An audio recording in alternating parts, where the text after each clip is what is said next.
It is so sad. We have breaking news coming from Liberia. Um, Almost 30 of our citizens lost their life to the campaign stopping. So I'm sorry. I was just trying to set up properly. So we have some of our citizens of the Bidiana will be called to pay tribute. We have the former president, Mr. Ivan Pena. He will be called shortly to pay tribute to the people of Nukutam. We have Sis Miko Koke, the vice president. She will also call. We will be sending up the invitation. So we hope that the Nukutam Association in Indianapolis too might also call if you live in a part of the U.S. and you want to be part of this conversation tonight, you can also call. So we are all aware of what's happening. We're all aware of the breaking news coming from Liberia. We are all um, in sympathy with the people of Detroit, Nuclear Town. And if you just following the news, I know you've been following this news. It's not anything strange. It's the since last night, this have been up, and over 30 people, over 30 people. So this is a serious breaking news in Liberia. So we're just gonna read the first portion of this breaking news.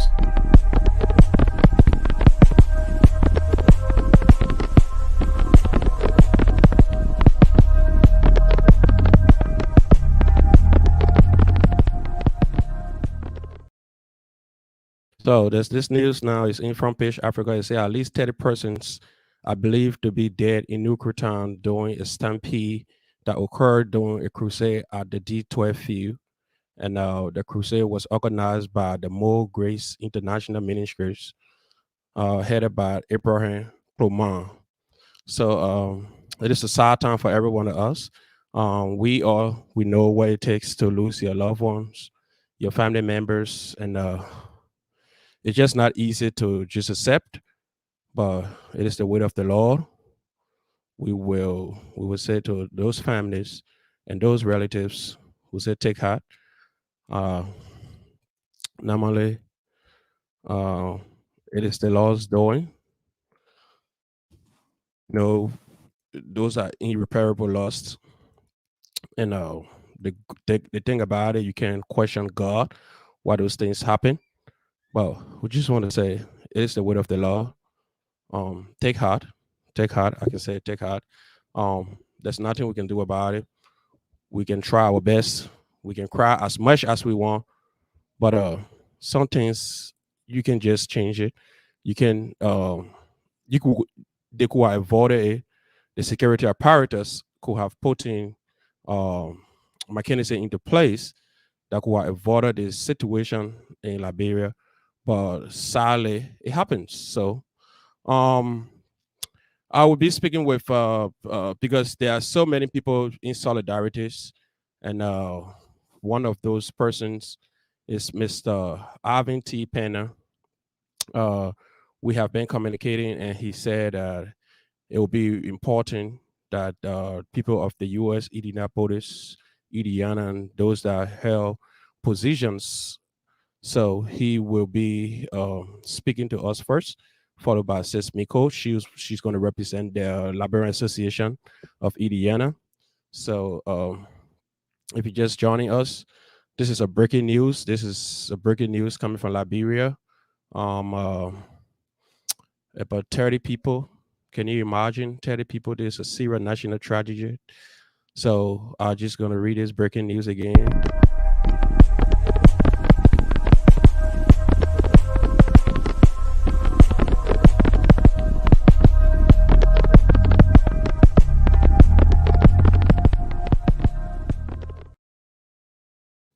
So here it said at least 30 persons are believed to be dead in New Croton during a stampede that occurred during a crusade at the D12 field. The crusade was organized by More Grace International Ministry headed by Abraham Cannon. So, Mr. Connor, well, we know you are the pastor for the ministry, but we are calling on the police. We want a speedy trial. We want this to be fully investigated because it's unacceptable. We cannot allow our people to die in such a manner.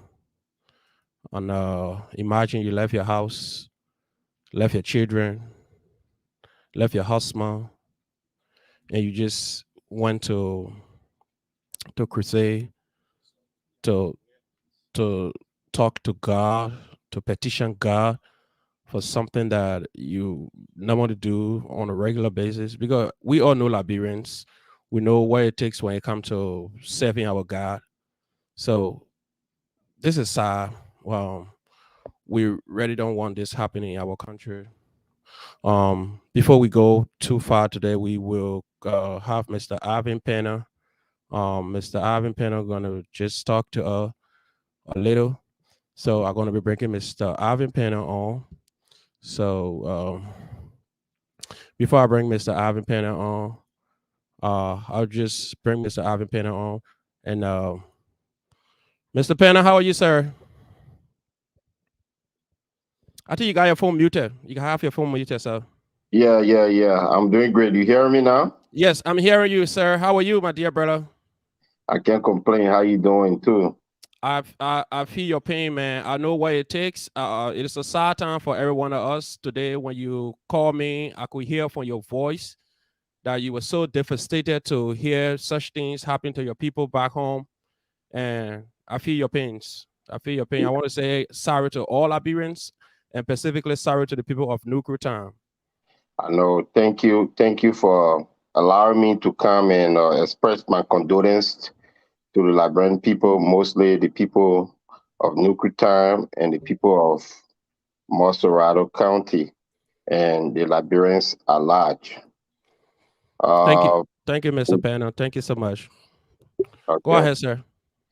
Yeah, it's kind of sad to see our people dying on a daily basis, and every now and then we cannot account for the cause of death in our country. So I think the government need to step up their preemptive measure as to how they can provide the necessary security for the country and the people in terms of protective security. Yeah, Yes. you are right, sir. You are right. The government need to step up. So, Mr. Penn, on while we are here, I wanted to first play the president, um, when he went at nuclear time. But I want us to first listen to the remarks that came from the church today. So let me just play these people from the church today. They had this issue about the church.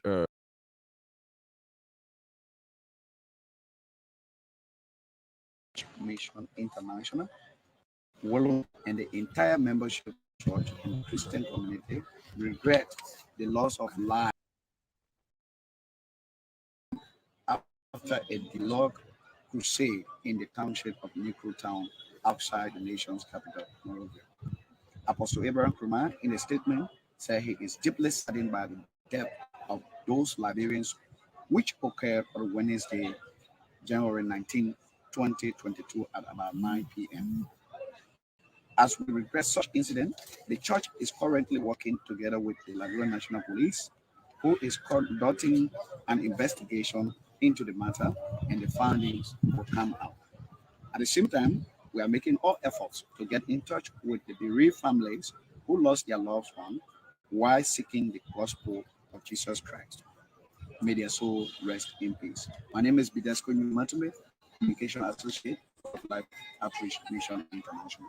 Thank you so much.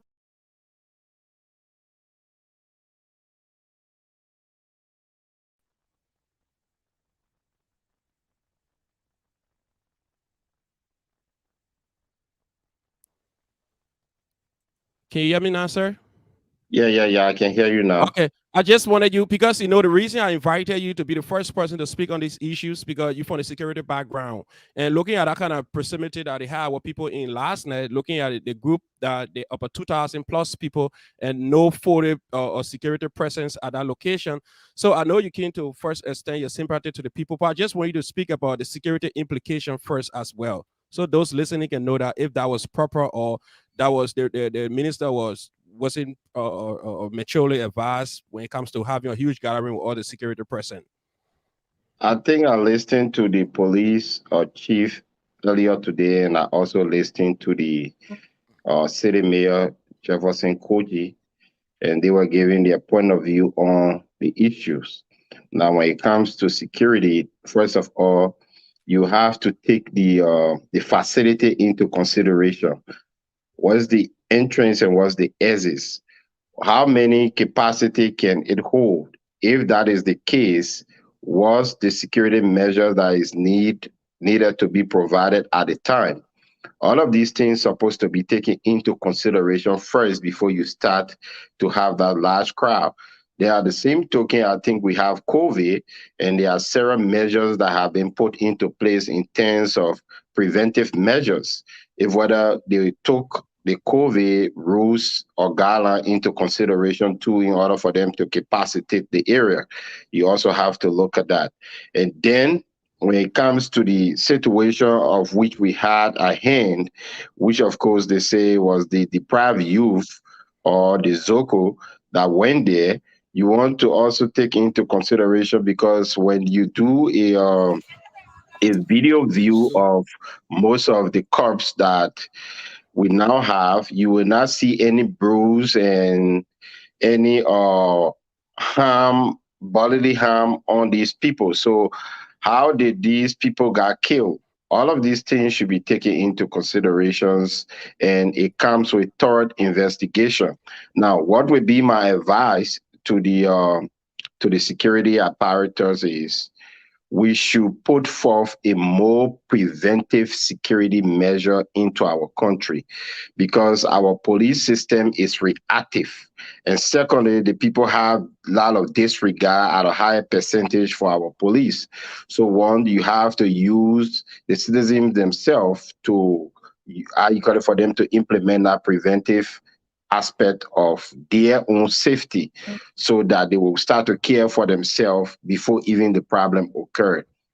I think that would be my view for now because it's a state affairs and the state going to launch an investigation thoroughly to see the cause and to know who the perpetrator is and to see what they're going to do from now on. So I cannot give you a full clue of what happened, who did what, and why is it happening until the security apparatus launch their investigations.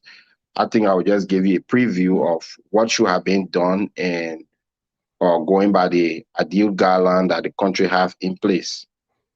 Thank you so much, Mr. Pannon. Thank you so much, Mr. Pannon. We really do appreciate you tonight. So if you're here in Indiana, if you want to extend your sincere sympathy to those that lost their life and the families, you can just call in tonight. We will have the number pinned on here. We are mourning tonight, though we have Mr. Lloyd will be joining us and Mr. Kenneth will be good joining us tonight. But tonight specifically, we are mourning. We never expected this. Imagine you left your house to go and pray to your God, man. Like I was saying yesterday, on Tuesday on my motivational hours, we don't know the time, the second. So what do we want to be remembered for? Imagine you going to church, Alvin, and you're not coming back home. All the plans you have for tomorrow, all the things you say you're going to do 10 years later, all gone. I know. So I You mean, we see, have. Go ahead. the issues of Liberia, I think we are careless on things that we should be taking seriously. But Yes. now it is a death news. I think we have to treat it with a bit remorse. But when the time comes where you invite me, I think we have to be very straightforward with our people when it comes to how we go about our own safety and how we protect ourselves from these kind of harm.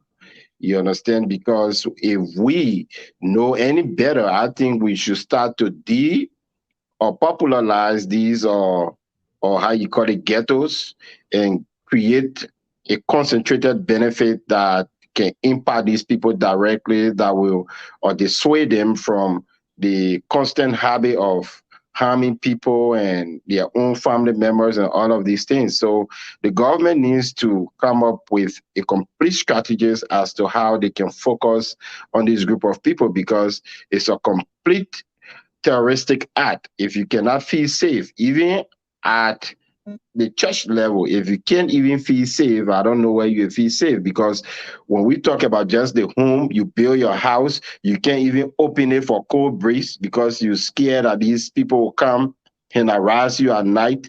You block everywhere and you cannot even get cool air. And when you're walking, even in a broad daylight, these people are harming you or wanting to harm you.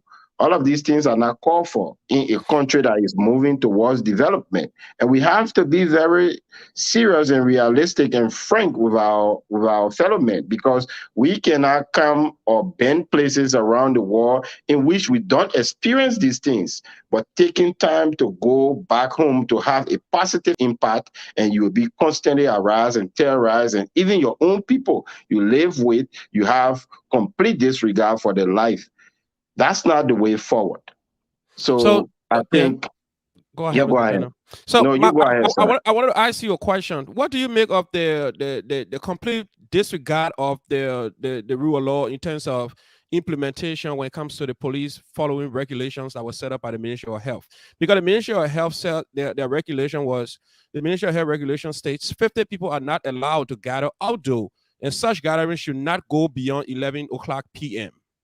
Don't you think that was a gross violation on the side of the ministries or the minister who organized that crusade? Yeah, the country in itself. I was speaking to someone earlier on, and I said that the country in itself is corrupt. When I use the word corrupt, corruption in itself, it does not mean that you have to take money or you have to embezzle money, then you are corrupt. But you not following the actual rules that govern your act of existence, that's corruption. You are breaking the rules that's supposed to project peace and stability. You understand? So if a man of God is breaching such, then I think he himself have broken the rules, and we have to take some serious step against him.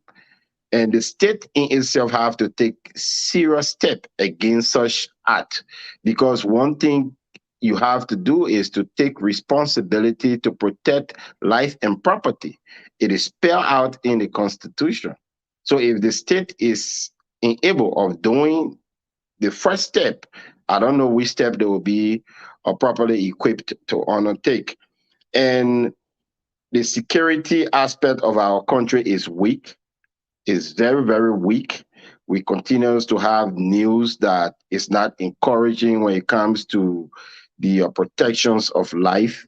People die aimlessly, recklessly, and not just through the means of violence, through other social means, from drinking table, even people cooking food. All of these things have to stop. They have to stop when we can have a more responsible procedures put forward and bring in people who understand how to implement and permanently protect the law that will be enforced constantly, regardless which government come to light, the rule stays. I'm not hearing you, sir. Thank you so much, Mr. Penner. So if you're just listening, Mr. Penner, he's an expert when it comes to the security sector. He have worked in the American system. He know what it takes as a security personnel. So now he's a candidate of the district number 8. He will be running in that district comes 2023. So he just giving his expert opinion when it comes to what happened last night and how the security, some security implications needed to be put into place. So, Mr. Penner, we have the vice president with us here tonight. So she's just going to share the screen with us. So I just want to ask you one more question that I asked you for your parting.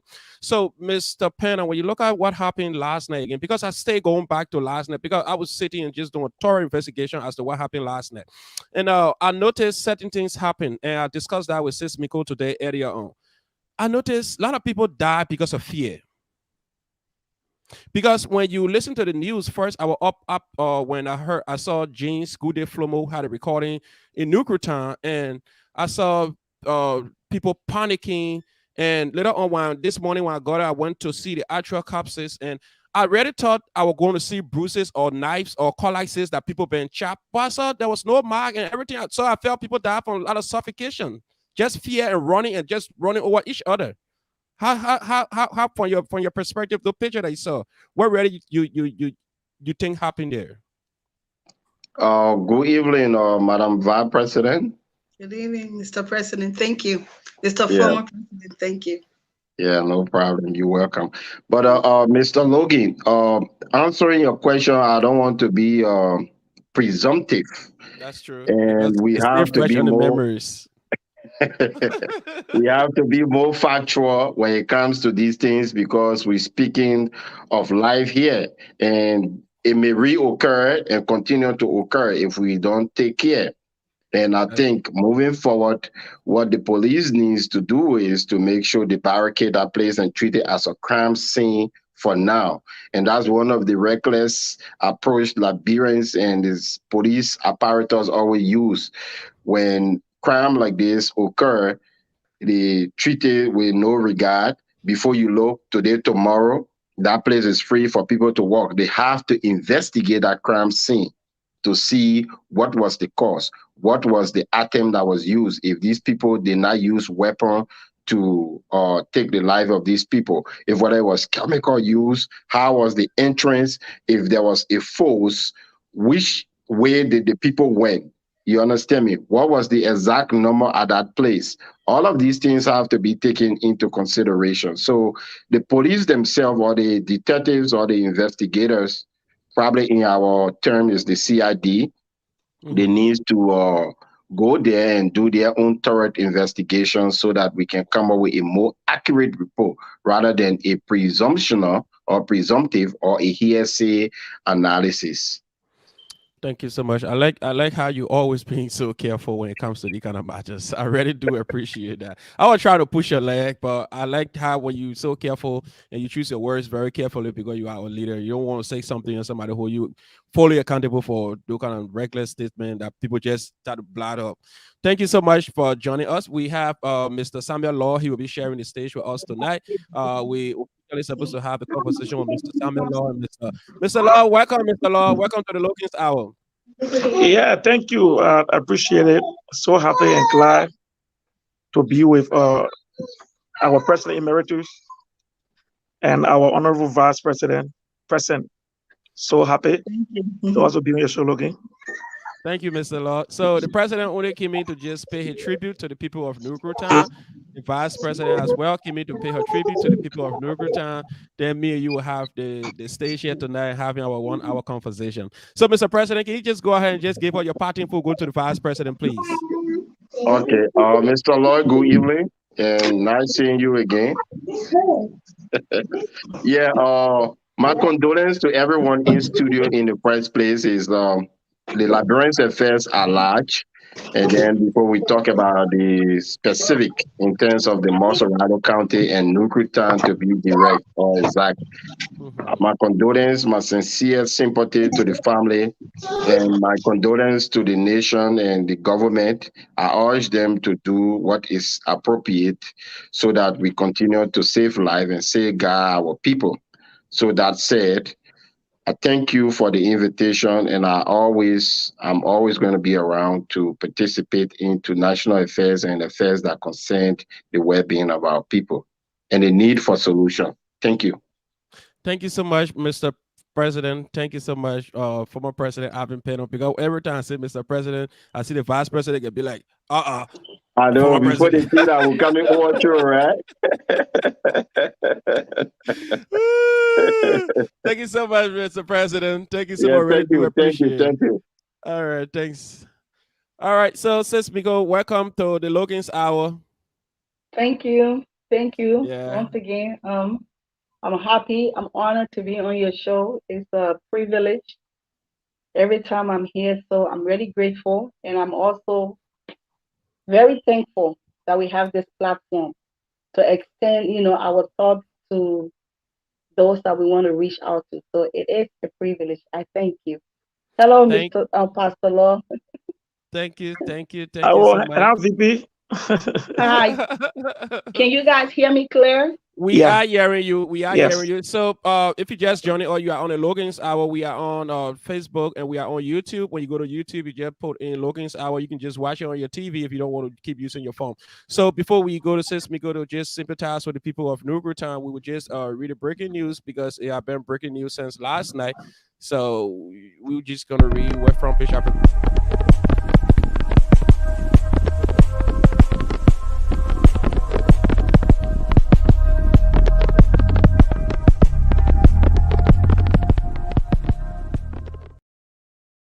So at least 30 persons are believed to be dead in New Town during a stampede that occurred during a crusade at the D12 field. The crusade was organized by the More Grace International Ministry headed by Abraham Connet. So if you just joining us, you're on the Logan's Hour, we want to tell you a few of what happened. So the stampede reportedly occurred when some criminals and hooligans in the areas attacked the worshippers at the jam-packed crusade with machete and other dirty weapons, resulting into tension and a big rush to escape.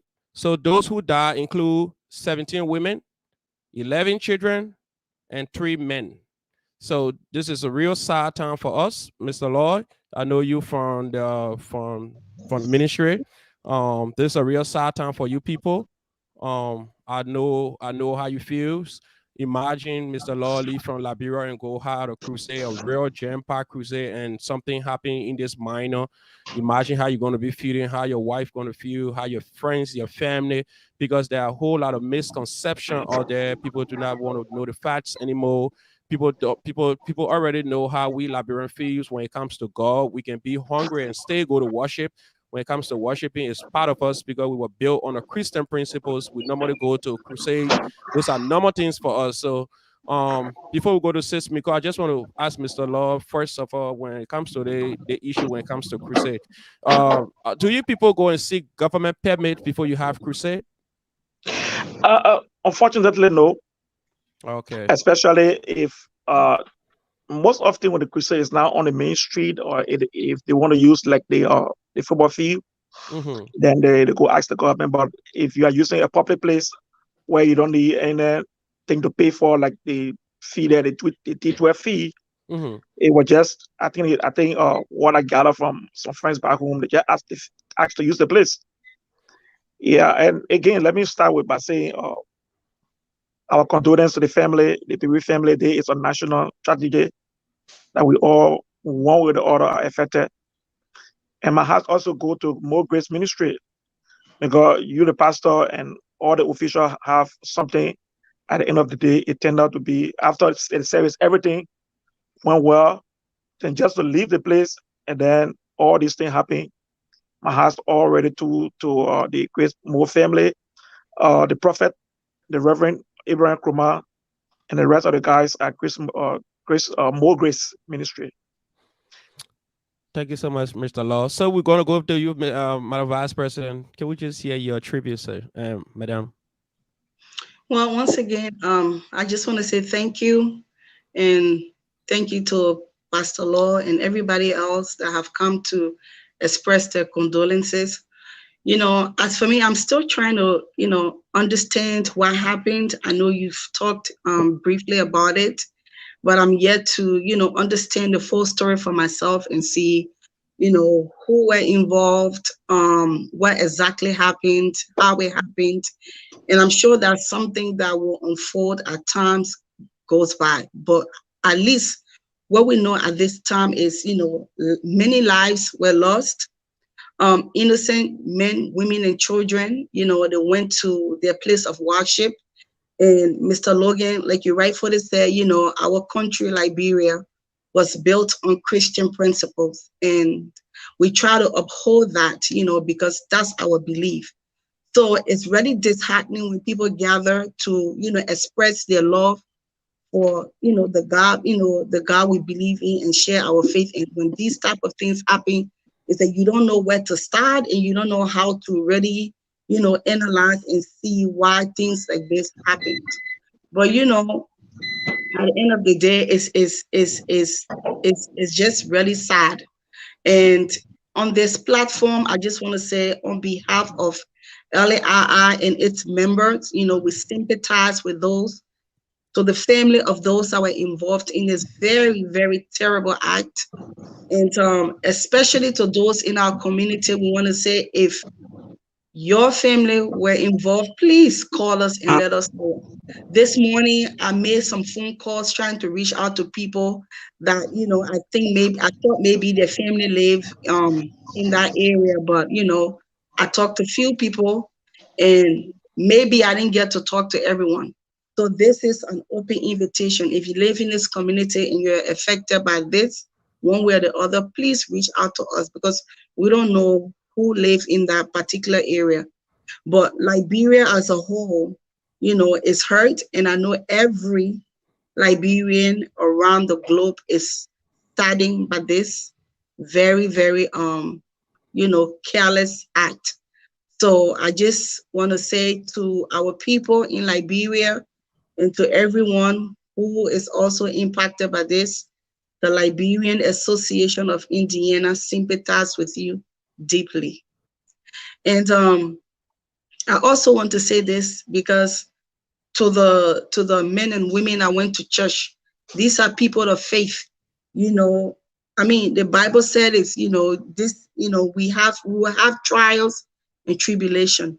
But according to the book of John 16:33, we are overcomers in Jesus. So at least that's something that we can hold on to as we try to make sense of, what has happened. And even if it doesn't make sense, we still have our hope and our faith in our Maker. Thank you. Thank Mr. you so Lord. much. Thank you so much, Madam President. Anyway, you're Vice President, so you're President in waiting. Thank you so much, Madam Vice President. It's a real sad times for us. We all, and the President made a pronouncement today. There will be a 3 days of mourning. So let me just play something for the President. Then we can come back to Mr. Lloyd. So this is from the President of the Republic of Liberia. So let me just cue this quick. Just a second. Awesome. All right, so I'm about to play this from the President today when he went at the location. And, it's just pray to God and hope that God so rest in perfect peace. And moving forward, we have been upon how crusades have been organized because we got a lot of juveniles that died. So, to what age citizens will go to a crusade, and the direction, the place, the size, and how many persons will go into crusade. We are all religious people, but again, we must have the space, the necessary space. So now we will do our best to be monitoring crusade. And the people are over than the capacity, then we have to make sure. This happened at the Holy Land. We all witnessed what happened, and as it's repeated here. So it shows that sometimes the size of the people, if they can fit, you can allow them to be in a certain area when they don't have the space. So going forward, we'll make amends to make sure that those that haven't been saved, we'll make sure that if the space is there for 10%, there should be 10%. And then they'll televise to their congregation in another way. You have instituted 2 days of national mourning. For the next 3 days, what do you want to see? I think it's the best thing to do. Some families are working people. Their children die. They need to be console. It's a national mourning for the entire country because we all have relatives. And this is why it's a period of mourning. So they can sit and reflect on what has happened. So moving forward, we all correct what happened. Thank you, Mr. President. Thank you, Mr. President. Thank you very much, Mr. President. So we come back in studio to Oh, all right. So you listen to the president, Mr. Lloyd. So now the president saying that they will start to monitor crusades and other activities. So what do you make of that? Because I know normally in Liberia, our crusades are not controlled by the government in terms of the populations or whoever people we put out. All we do, we just ask for the space and ask whoever person with a kind spirit I want to worship God. So now if the government trying to control how many people we take into places to have crusade, how that going to work? I think I listened to the president today. I follow Liberian news. Trust me, I follow Liberian news I almost every know. day. Even when the news were breaking this morning, I was on. I was up after my prayer. I was up watching it. We could flow from Spoon TV. Yeah, I think what the president is saying, but again, safety comes first, right? But if the government wants to regulate everything, then it would seem, especially to the crusade, it would seem that the separation of church and state, they have to look at that too. But I think the government should have some restriction when it comes to gathering, because what happened now is a disaster that everybody is feeling. So I think the government let that come up with some regulations on these events, these large events. You see, like in the United States here, if you go to a church, you say 100 capacity. It is marked that not more than 100% can enter here, and they put forward the rules. When I have any event, they send ticket out and they send invitation out, and they make sure that number of people that's going to be in there, that amount is in there. But again, our country is not a developed country, so I already know. But at least is a good thing. But I have another side of it. When following the news, the crusade ended, everything went well. It was not because of the population there at the time, but because of quote unquote what we call Zokos. Understand Nuclear Town, where I don't know whether you guys have been Nuclear Town, what they having a crusade. Yeah. It's in the height of the Zoko camp. So what the people wanted to do was to steal, and now it just went wrong. Checking people bag, the price and so forth, and then have knives and other stuff. Like, look, I had an experience back home with Zokos, and I know how the guys behave. I know how they behave. I know how terrible they can be. So let us look at what we can do with that population. So I think now that should be a national discussion. In Liberia, something had to happen before we take a stand. We are not proactive. We are a country that is always reactive. Now, the government don't know we'll be having crusade in Liberia for many, many years. They don't know that it's regulated, but because nothing has gone wrong with crusade, so no regulation. 29% down or 30% down now, they want to put things into place to regulate. We are just reactive and not proactive. So let us look at that population. It was because of that population for which we have all the death. According to a friend that I talked to on Messenger that live Red Nuclear Town, like almost like 10 minutes away from what is happening, he said it was because of the Zokos. People were afraid. So those that went out, when they saw the guys coming with their knife and cutlasses and checking people there, they started running back in. Now people are already coming out too. So they had to get collide right to the gate. People coming in, people running back out. Oh, you're not going outside. They kill people. They got nerve. They got collars. And now everybody got terrified. And now things went wrong. And now we have all the people felt it was like a stampede. While running, if survival the fittest. If you fall and you can't wake up, people jump on you, and how people die. So I want us to look. Yeah, I want us to look at. That Israel is good, regulating everything is good, but let us look at the population. That so-called population. That population is growing. Looking, that population is growing. Like I said on Tuesday, my motivational hours. If we do not control that, Zogos will be in every home. Every home, and not just in a home, but you will not be able to even walk freely on Broad Street. You're right. Right now, you can't walk freely on Broad Street with your phone in your hand. They are going to check it from you. When I go to Liberia every time, they're going to take it from you, and they're going to come right to you and say, "Give it to me." If you can't give it, the man choke you up, kill you, and then go with the phone. So what you will do, give me the phone and then present your life. So Abraham Darrell Delon always talk about this stuff, and I've seen it now. It's like, let us look at the population. If we don't look at it now, we would not be able to have a country that is free. You will be able to come outside at night. And the hour that crusade ended around about 9, 8, 9.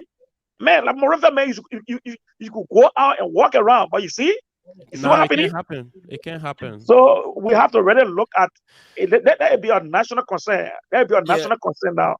I'm, That I'm, incident will have been prevented, but it's mhm. already happened. I'm so glad you're talking about it because thank God the vice president is on here. Like today, she and I had this conversation. You know, surprisingly, she called me. She said, "Hey, Mr. Logan, I was sleeping and something came to my mind because following the story back home, I feel it's important that we talk about this." And you even included on one of your shows that we have to invite experts, people that knows about it better to come and speak about it. She said in her word today, she said, looking at what happened, though we understand it already happened, but we can't just keep looking at where we fall. We have to look at where we stump our toes. We have to look at the injury cases. Why do people behave the way they behave? So if we do not go to know the root of it, obviously we will just be solving it from the bottom and not solving the real problem. So I'm glad the vice president is on here. Madam Vice President, can you have the time to just expand on that small today, our conversation, please? Well, as Pastor Lord was talking, I was sitting here, just nodding my head, and I'm like, oh wow, how interesting is this that he mentioned, exactly what he mentioned. But frankly speaking, there is no way that we can move forward. Just like he said, if we don't handle this particular population, we will have more of this again and again until this population is addressed. Now, how do we address it? It's another, topic that everyone needs to be involved. I mean, like I told you earlier, Mr. Logan, this is a topic for, mass discussion. Everybody needs to come together and put their ideas together. Because I can give you my ideas, but there's somebody else that have a better idea than mine. But what needs to be done at this time going forward is all of us need to raise awareness to this particular population. Why are they the way they are? Are they trying to send a message? Are they trying to seek attention? And if so, what kind of attention are they trying to seek? What is the realm of reason for behaving the way they do? And so those are the things that we need to start to talk about. I mean, they're hard. We may not have answers right away, but I'm sure if we all get involved, dig deep, the government, the pastors, individuals, instructors, just people that are concerned, if we can all get involved and have this discussion and be serious about it, I think we can move in a very progressive direction and things will start to turn around. But if we just continue to relate to them as Zogo, oh, here they come again, they're bad and not really trying to get into their word, we have a lot of problems. But we have to start from somewhere. And I think the time is now. It should have been before, but it's never too late. We can all start now and try to, find solution for some of the issues that this particular population is facing. And also, I just wanted to say, because you are like, oh, looking at the video, you didn't see any, physical injuries, maybe because everybody look. But here is the truth. There's something called fight and flight responses. You understand what I'm saying? When your body ready to kill Mr. Law. no, it's just when your body experience, when you see something that is a threat to you, of course your body send a signal to tell you, hey, you need to move. And most of the time, when you're in that predicament, sometimes you don't think right because the first thing you're thinking about is survival. You're in a survival mode. So of course there's a possibility that people may have trampled over each other. Is that why? And just maybe not being able to get out at a particular time. So that could be, there's a lot of reasons, but like I said, I don't want to speak prematurely because I don't really know the full story surrounding, the whole issue. But what we do know is certain group of people are being blamed, and we need to look at that particular population moving forward. Thank you. Thank you so much, Sis Miko. Mr. Law and Sis Miko will be joined by the president, Mr. Joshua Power. Want to say welcome, Mr. Power. Welcome to the Logan's Hour. Thank you very much.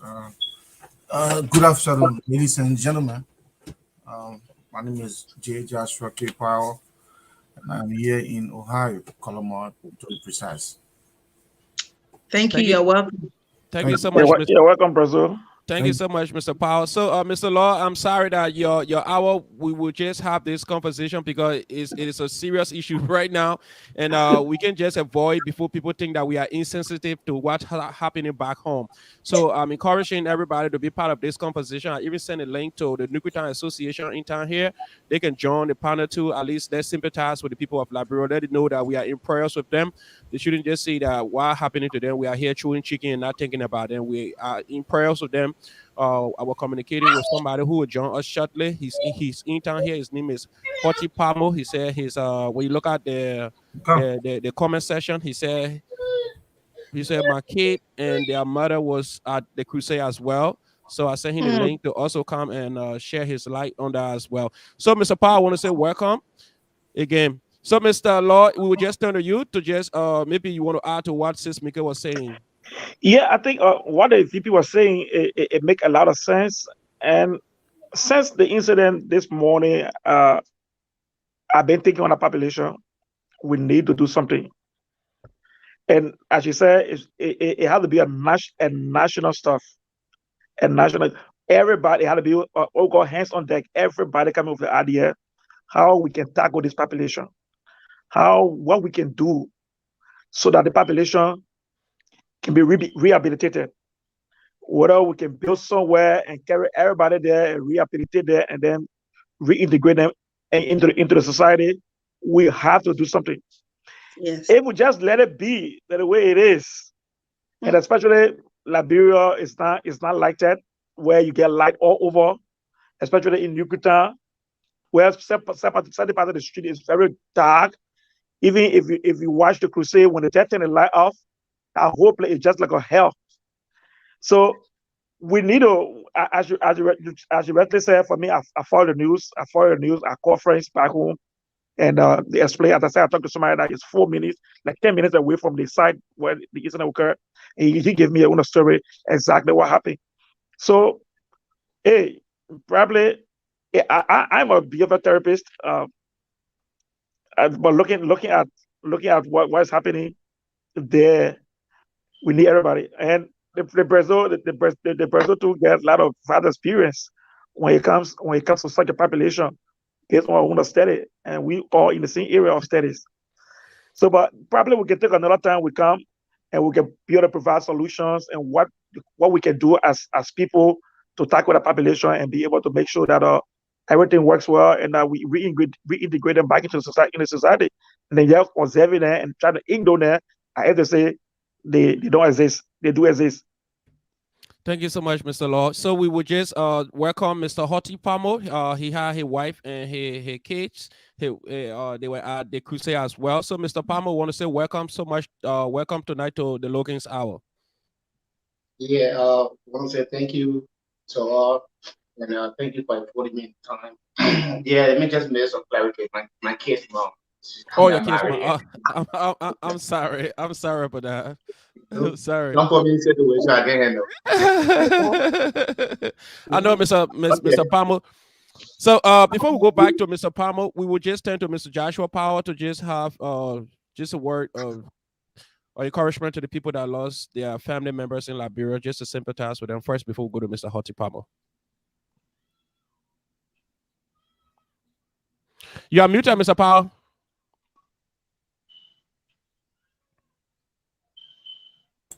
They are technology announcement. Go ahead, sir. We can hear you now. Yeah, so I want to use this opportunity to extend my words to Liberia, the people who lost their children. I was following the news last night. Children, in particular, who could not stand for themselves. I express my sympathy. 8 years or 5 years of children who could not fight for themselves. I express my sympathy to Liberia, the people of Nicotan, and Liberia in general. I just want to emphasize on Liberia. We lost 30 people. People are still dying.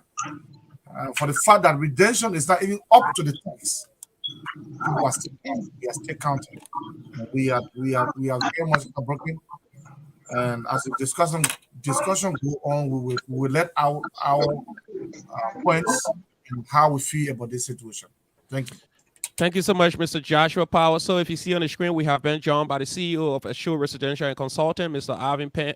Mr. Ivan Logan. So once again, Mr. Logan, welcome to the Logan's Hour. Thank you. Thank you so much for joining us tonight. We are actually trying to send words of encouragement to the people of New Town, specifically at the D12 feed that lost their lives last night. Their family members are grieving. The president has called for 3 days of mourning, asked that the national flag be flown half. We are not going to do anything when it comes to politics, because I want to ask a question: if that pronouncement is cosmetic, or the president going to be serious about it, or are we just going to allow after 24 hours again we go back to business as usual? So I hope everything, the security apparatus are taking all of those recommendations very seriously. So before we go to Mr. Logan, I would just turn to Mr. Hoti Pamo so you can just express your words of encouragement to the people of Town. Well, thank you once again. Thank you for the time. And the situation, I was the first who, but we have the Liberia Association, we have a chat which are part of, and I posted the information in the group chat because immediately I got a call from the representative, Jason Sibo, who was on the scene. He's my best friend. And immediately I tried to confirm, because when he posted it on Facebook, I tried to figure it out. It was 3 minutes, and I called him, and he answered the call immediately. I said, "What is going on? I see something from your Facebook page 3 minutes ago." He said, "That's exactly what happened at the prosecutor." And it was somehow like frustrating, man. He was down, he was in tears, and I like, okay, you know what? I know he can talk. He can talk right now. So he started to he sent me the video, and the video is very disgusting.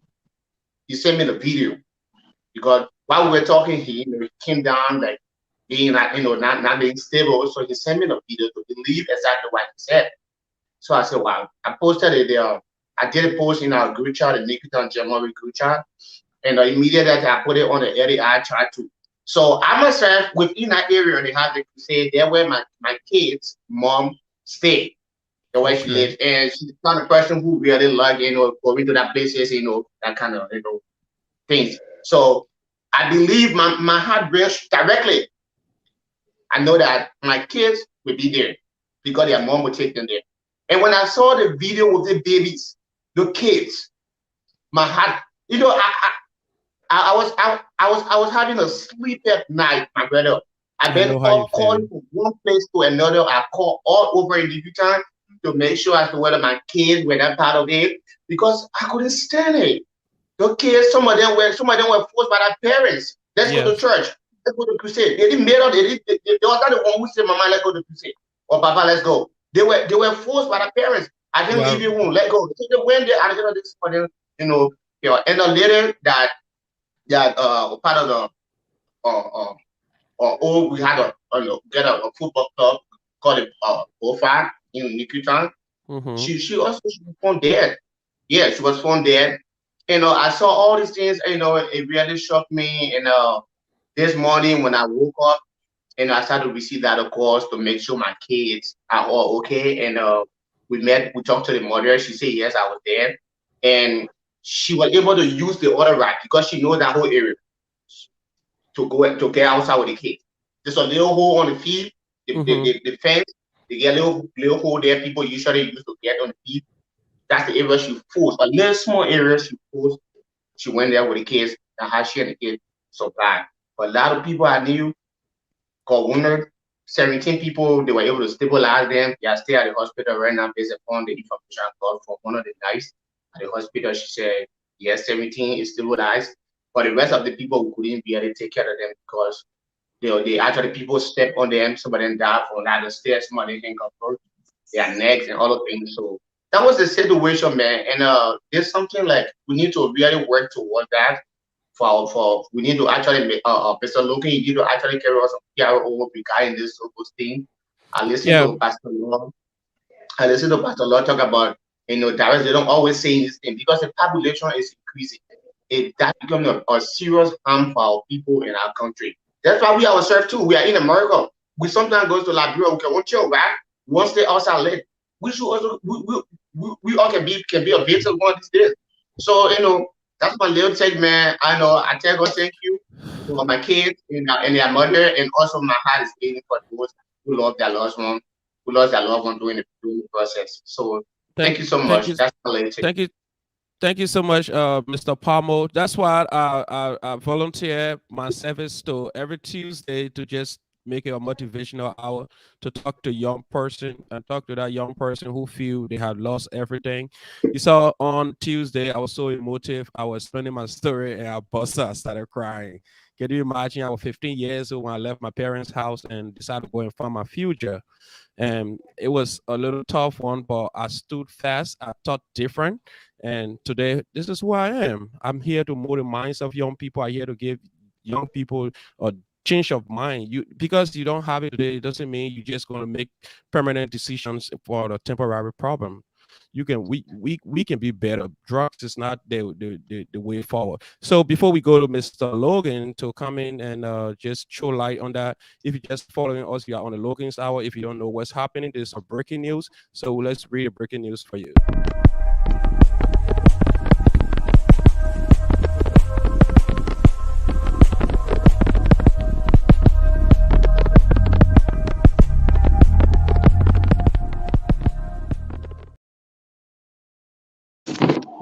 Thirty persons are believed to be dead in Town during a stampede that occurred during a crusade at the D12 field. The crusade was organized by the Mo Grace International Ministry headed by Abraham Conner. The stampede reportedly occurred when some criminals and hooligans in the areas attacked the worshiper at the jam-packed crusade with machetes and other dirty weapons, resulting into tension and a big rush to escape. Those who died include 17 women, 11 children, and 3 men. Sad times for us. Imagine 17 women, people that's supposed to bring breed. They are all gone, including a pregnant woman today. 11 generations, children, they are all gone. Mr. Logan, we turn to you, sir. Yeah, once again, thank you to the viewers, and also thank you for this initiative. I started following this whole saga from last night when I saw it on Facebook, and it was very, very frustrating, to be honest. It was hard to watch, knowing the fact that you have all the kids. Last night, I didn't know there was a lot of kids involved. I thought it was just all adults. But today, getting to find out that there were so many kids involved, it breaks my heart. And it is so frustrating to a point that you just can't process it. Those kids have visions. The whole life is ahead of them. They haven't started life yet. So, and the life just been cut short. It's very unfortunate. And I hope and pray that the government come up with some form of regulations that will help to create a safe environment for these kind of processes, or maybe church core activities. It's hard to say in the sense that the government cannot overstep, but when it comes to safety, I think it's everybody concerned and the government needs to do something. Likewise, the same thing in the United States. During COVID, the state passed a law. You can be more than certain amount of people in a church. And if you do that, they come in to close a church. So I think we need to follow the same process. But here's the big factor: mental health. I'm a social worker. I've been in this field for a very long time. Mental health. How can we tackle mental health as a country, as people, as society, as community? We need to look into this very seriously. Because as I stated on your feed, and I said Liberia is breeding zombies and not zogos. The guys no longer know themselves. It is so frustrating because nobody will know themselves, believe in themselves, and just take nap and go chase after other people. Mentally, it's not sound.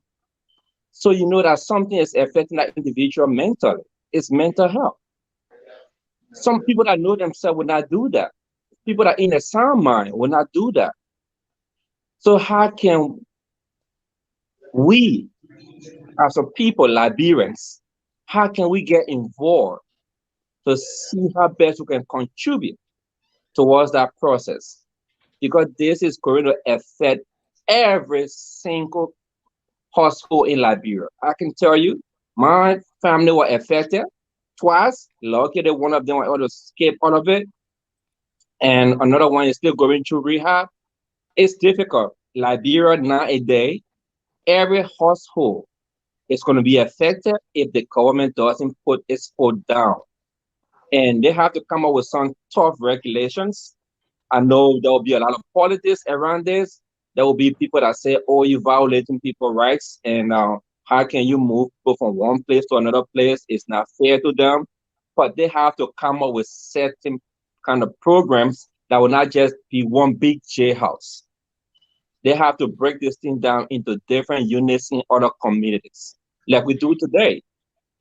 They got a lot of mental health programs in the United States. That's why you have all the different group homes. You have to make it competitive that people jump into the field and start helping the individuals. And guess what happened? It allowed all the people that are doing social work and sociology and other careers that relating to this field get jobs. It create more jobs opportunity for those people that come out of high school who interested in human services, and also create more jobs for educate more people on as to how they can benefit from this kind of from this situation where they don't have to walk the same path as those individually less fortunate underprivileged youth going through right now. This is very serious. It is essential, and I hope Liberians don't take this lightly. This is going to hurt Liberia seriously. It is going to hurt Liberia. Give us 3 years from now. You think Liberia is bad? No. 3 years from now, if nothing is done, you will be scared to walk in on the street of Monrovia. I can tell you for sure. Thank you. Thank you so much, Mr. Logan. So we will go back to Mr. Lloyd, because Mr. Lloyd, the reason I'm keep going back to Mr. Lloyd and Sis Miko, Sis Miko from the healthy and Mr. Lloyd from the ministry side, he knows about the crusade and everything. So my question go back to Mr. Lloyd. The government tried to regulate crusade. And I know the regulation when it comes to crusade, I know what the president said today, it's just cosmetic, as I said. It's just for 2023. If the president is not elected, the next president can with his own thing. Because normally when it comes to crusade out in Liberia, when Rehab Bunky and other people went Liberia for crusade, all they have to do just put a pronouncement. At the end of the day, the people go there on their own. So how would the government restrict people who go into an open field? Would there be security presence everywhere? Or would there be a copybook to record names to know how many people have entered? So how you think the government the law? Okay, yeah. Before coming on the show, I was listening to our Minister of State, Minister McGill. Yeah, and then he said something on Spoon Talk. That look, when it comes to the big events where you have thousands of people coming in, the government should be informed so that they can provide security for those that are going there. And I believe if they really have security at that scene last night, the casualty would have been minimized. But because there was no security, and when the security came in late, when they called the security, when they came in late, it was already the incident already occurred. So again, and like I believe Prophet Krumah thought that they would, control the crowd. I know you put something out, maybe you thinking that it may not, get traction, and all of a sudden the whole place is full like nobody business. So the government, you see, I think Logan said it. I think Logan said it now. I think I said it from the beginning. If we don't do something, if the government don't do something, they will say, "Oh, separation of state and church and blah blah blah." That's true, but understand that the safety and the security of the citizen lies in the hand of the government. So, and you rather said it when COVID came here, they restricted all right. You can't be more than 10% in church. Close the church down. Do the one. People follow it because it was safety concern. So when you have to do a safety, I think it should supersede, politics, and everything. Just to tell you, I'm also a social worker. I'm a clinical social worker. Okay, and also a minister. So I play dual role here. So yeah, I'm a clinical social worker. That. So yeah, a lesson as the way you're a lesson social worker too. So I play dual role here. So I understand. And as I was saying, we need to look at the root cause of the whole stuff. Drug addiction. I think if you can find the news, a few times they just caught a Nigerian that brought in a lot of drugs, a lot, under how many kilograms, trying to smuggle it through. I think Lufa County or somewhere, to come into the country. Now we have to do something. Trust me, everyone of us saying the same thing. If the problem is not tackled now is the time. We will not be able to go back home. We will not. Now is the time. And I'll just tell you a story. I'll tell you a story quick, and then I'll turn over. Yeah, go ahead. Then we're going to see Miko. Yeah, I got in a car. I think you have a passenger 57, right? Yes. You guys have a passenger 57? Well, they will start the car. Then you will get inside. Then someone will get the way from the dress. And while you scooping, someone taking your pool, put their hand in your pocket, taking your bag, and do all this stuff. So I went back home. Sometimes a little bit simple, right? I got a car, right? But for me, I don't care. I said I would ride a car from Broad Street to go to the road. And the car came. One person, two person in the back, one person in front. And the person said that. We just moved from small. He said, "Let's go inside." Then I felt the guy's hand. The man was telling me to scoop. His hand go in my pocket. So I grabbed the hand. When I grabbed the hand, he said, "People leave my hand." I said, "But what hand to my pocket? What's your pocket?" Then the other man put my chest on the other side. Trust me, I had to yell in that car. Look, we're yelling in that car. Put me down. The man, they pushed me. On the sidewalk. But thank God, my phone was spare, and I'm in la bro. I don't travel well.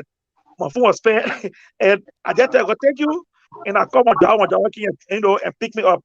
And then I went. I just another good passenger car, and I go like bro. But yes, it. And God said something. When I watched the thing last night and saw those children, I don't know what end of you here have lost a child. My family lost. I lost my sister. I lost my 7-year-old daughter. So I know the pain that comes with losing a child. I don't pray on no human being. It comes with pain. I knew how I felt. I knew how my family felt. And last same day we lost our daughter, I seen them my wife gave birth to our son. So I know how it is to lose a child. And when I saw the children on the floor, the video, the one I saw, the graphic one I saw, man, I could not hold back my tears. It came my mouth way back 2008 when I lost my daughter. So this is something that is so dear to my heart. And I want, as I said, probably we're just talking today, but looking, I want you to have a whole conversation on this, as Bill Looking said, on those zombies, because it's true. We will plan something on that, and we will ask those from the healthy as well. Since Miko will come, Mr. Logan as well. He's a social worker. All those social workers in town here, we can have like 8 or 9 people up here. Let's talk about the issues. I know, because you see, the reason why it's good to talk about the issue, you see now, we like 44, 45 people watching, but right after the show, you see before tomorrow, you see 4.6 people have watched it. So when 4,600 people can see it, somebody somewhere can get healed from these kind of conversations. So since Miko, let's go to you. This question, let me just ask you the question the person asking up here. The person said, please talk about how to find a way for Liberia to be safe for people to do their activities. Can you speak on that? Well, first of all, I think like Pastor Lord, myself, and Mr. Logan and everybody on this platform has been saying, before we can even, find a safe way, is to first deal with the issues that we are facing. What are the issues that we are dealing with? We're talking about a particular population that is being referred to Zogo, zombies. I mean, whatever name people have for them. But the real case is, and I think Mr. Logan touched on that briefly. You have a population that have experienced war. I think it's like they were born into the Civil War. You and I, maybe we can say a little differently because prior to the Civil War, our exposure was somehow different. We have some type of normalcy. But here you have people that have struggled through wars and all they know is wars. What do you do? I mean, there's a mental health issue, mental health crisis that need to be that need to be dealt with. And until we can deal with that, there's going to be people that have low self-esteem, people that don't know how to solve problems, people that lack, proper judgment, because these are things that lead into these type of crimes. So we have to be able to identify this population as suffering from some type of mental health. There's something called PTSD, post-traumatic stress. You have depression. You have all these different issues that they're dealing with. So, I mean, unfortunately, it's sad to say that, Liberia has limited resources to deal with those issues. But I said it before, I think we can start from somewhere. Okay, just a second. I'm about to pull you on. We can start from somewhere. These people need counseling. They need therapy.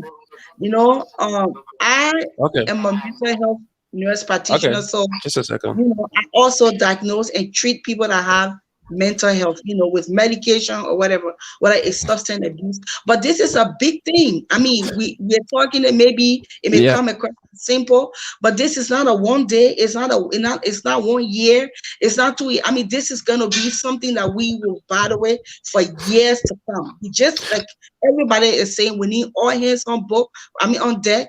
There has to be a platform for continued discussion and how we can come about it. And for the churches, All right, Sis Miguel, I will come back to you shortly. I just get somebody on the line from Germany. I don't want to keep them too long because I think they just want to get a contribution quick and leave. Hello, caller. Just call your name and go ahead. Yeah, my name is Nene. I'm calling from Germany.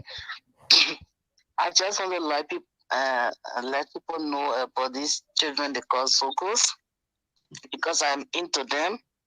I just came from Liberia on Tuesday and very close to them.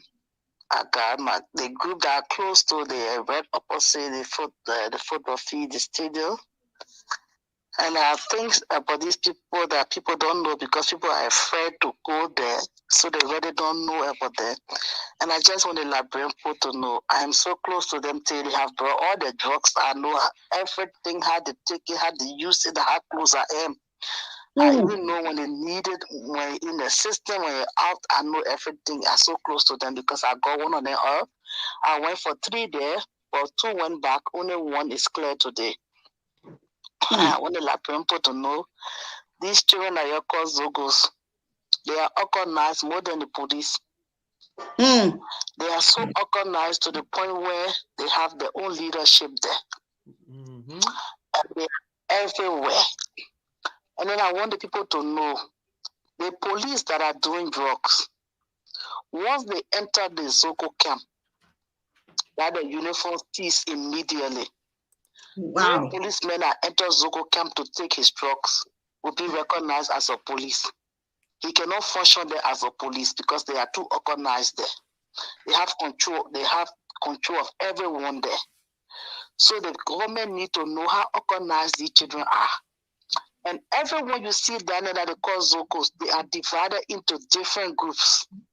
Different groups, they are not just there. They are so organized that they are divided into different groups. The ones that jack telephone are not the ones that peek through your window. The ones that jack telephone are different from the group that put stick through your window, the one they call fishing. The ones that use knife, arm to rob, they are different from the one that jack telephone. They are so organized, they are divided in different groups. That is why when you close to them, like me now, the last time, this jack my sister telephone, they knew exactly who did it. So they said, Oma will come in. Yeah, well, Oma, nobody will check anything. They went straight after the person. So the thing the Liberian people need to know, the people they are dealing with are not ordinary people. They are too organized. And they obey their president, they obey their government there. They're ready to do anything for the government to stay. Like my group I have now, the president for them is my son. Anything I say he will do, that's how organized they are. Wow. So the government is not dealing with ordinary people, with small group of people. They are dealing with people who are so organized to the point where when they gather, if Liberia don't stand up and the children gather, they will take Liberia from us. Because I said it one day, I said, the children are growing. The minister said the Zokos are Zokos for 12, 13 years. Let me tell you something. The Zokos you see there today are 18, 19, 20, 15, 14, 13. Yeah. The ones that they're looking at that were for 1990, the ones are old, they are not operating again. The real Zokos are the ones who born today. Every home in Liberia has Zoko. If I came to my camp, you will see the ones that live in the houses and coming there to smoke and go back home. Now these ones are still in their parents' home. They are still in their houses. They have not joined them yet. The Zokos that are in their parents' home are more than the ones that are sitting in the camp and just living on the drugs. The ones that are coming to join them, smoke and go back home are more. But their parents are not paying attention to them, so they don't even know. I was there, I saw the other lady, she's in the 11th grade. 11th grade, I think she's 16, 17. 11th grade, beautiful young little girl. She was there. I tried to get two of them off. The other one, the drugs were leaving her sister. She could not stay. She ended up running back there. Oh, wow. So I have tried to get them also. They are too organized. People should start thinking about the ones you see there. The ones that are in the very homes are even more than the ones that are already outside in the street. So police, most of the police are doing the same drugs. And once the police want the drugs, they have to go there to smoke it. And once the police get there, the liberty cease. So is it possible that you, since you're in connection with them, you have more conversation with them? Is it possible when we're having these conversations, because since Miko and myself, we are planning something and Mr. Law will be part of this conversation, we want to have some of these Zogos to sit up here and give their testimony. So because you have... I have my son. Okay. I have my son, I just left it, the one I've been treating. I took 3 from there. I took 3, but 2 went back. I took the other one. I for his family, everything. He was with me because I spent 1 month in Liberia, so he was with me. The drugs left his sister. I even gave him used slingers. I bought to my flesh slingers. He was living in my parents' house. I bought his slingers. I gave him business. But when I left the country and came back to Germany, the forces got him. I was just there the few days. I saw him. I just came back on Tuesday. I saw him and I got angry. I said, you see, I took it from here. You were clear. But when I left, you came back here. So the second one I took, I rented a place for him. He's an older guy. I rented a place for him. He told me he's not doing the drugs again. The only thing he said he's doing now, he's smoking on the grass. But the other one that is clear now, 100%, that one is clear. He's doing his business. I gave that one business. Now he's not going back there. He's clear. Now the reason why he got clear, when I started treating him, what happened the COVID time? When the COVID time, there were no plane coming, so there were no drugs coming in. And he said to me, Omar, the reason why he was able to stop it, he had to go way in Yucatan to buy drugs. But he used to be afraid because when he go there to buy it, they would tell him not to smoke it there, bring it home. So he was afraid that they were giving him the wrong thing. And because of that, he decided to leave it. Now, the only way the train can stop that thing, unless the government stop the thing from coming. As long as the thing is coming, the train will smoke it. If they don't have it, they will leave it. When COVID time, most of them left it because they could not get it. So the government have to do all to stop it from coming. But the government will not stop. The government is the problem. Now they need the people bringing the thing through the border, through the airport, through everywhere. Even the Nigerian boy, the Nigerian guy that was bringing it to my own camp, My son that I told from them, my son was selling for him. He even got angry. Like he was looking for the woman that came and took his salesman from there. So when I went there a few days, I said, I really want to see the Nigerian men that were challenging me because I want to help my own Liberian brother. He getting angry why I came there to take the boy from there and the boy was selling for him. So the problem is not the children that are smoking here. The problem is the people that bring in the thing. So if you can stop them, the children, when the children can find it to smoke, they will leave it. That's all. Thank you. If the government can just stop it from coming, they will not find it. And once they cannot find it, they will stop it. Thank you. So can you help us to have somebody up here so we can interview them as well? I will have to call my son and I'll have to get their number, and anytime I will tell him to go to my sister's place so he can come on your live so he can tell you about it, because he's the one that took me to the camp and I got to know other than they are my children. I love them so much. When I go, I'm always there with them. I know how they smoke. I know how many lines they take. I know when they do everything. I know their slang. Because I'm really into them. I love them so much. So when I go there, I'll be with them there. But it is not an easy battle.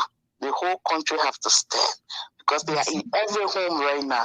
Thank you so much. And there are new Zogo being born every day. Thank you so much. Yes, so and that's the problem we are growing. confronted with right now. Thank you so much for joining us from Germany. We look forward to always hearing from you. Thank you. So there you have it. This caller is from Germany, and she just drive us through the same thing we are talking about today. At least if we had the older Zogos, we know that they are aging, they will leave sooner, but the younger ones are the most dangerous one. So since I gave him feedback. Yes. Let me see if the phone stay on. Oh, it's off. Now I'm giving feedback. Can you hear me now? Is that feedback? Yeah, better now. All right, so we would just go to Sis Miko since you were en route before this call came in. We'll just hear from you your last 30 seconds. Then we'll go to Mr. Power and followed by Mr. Hottie Palmer and Mr. Logan.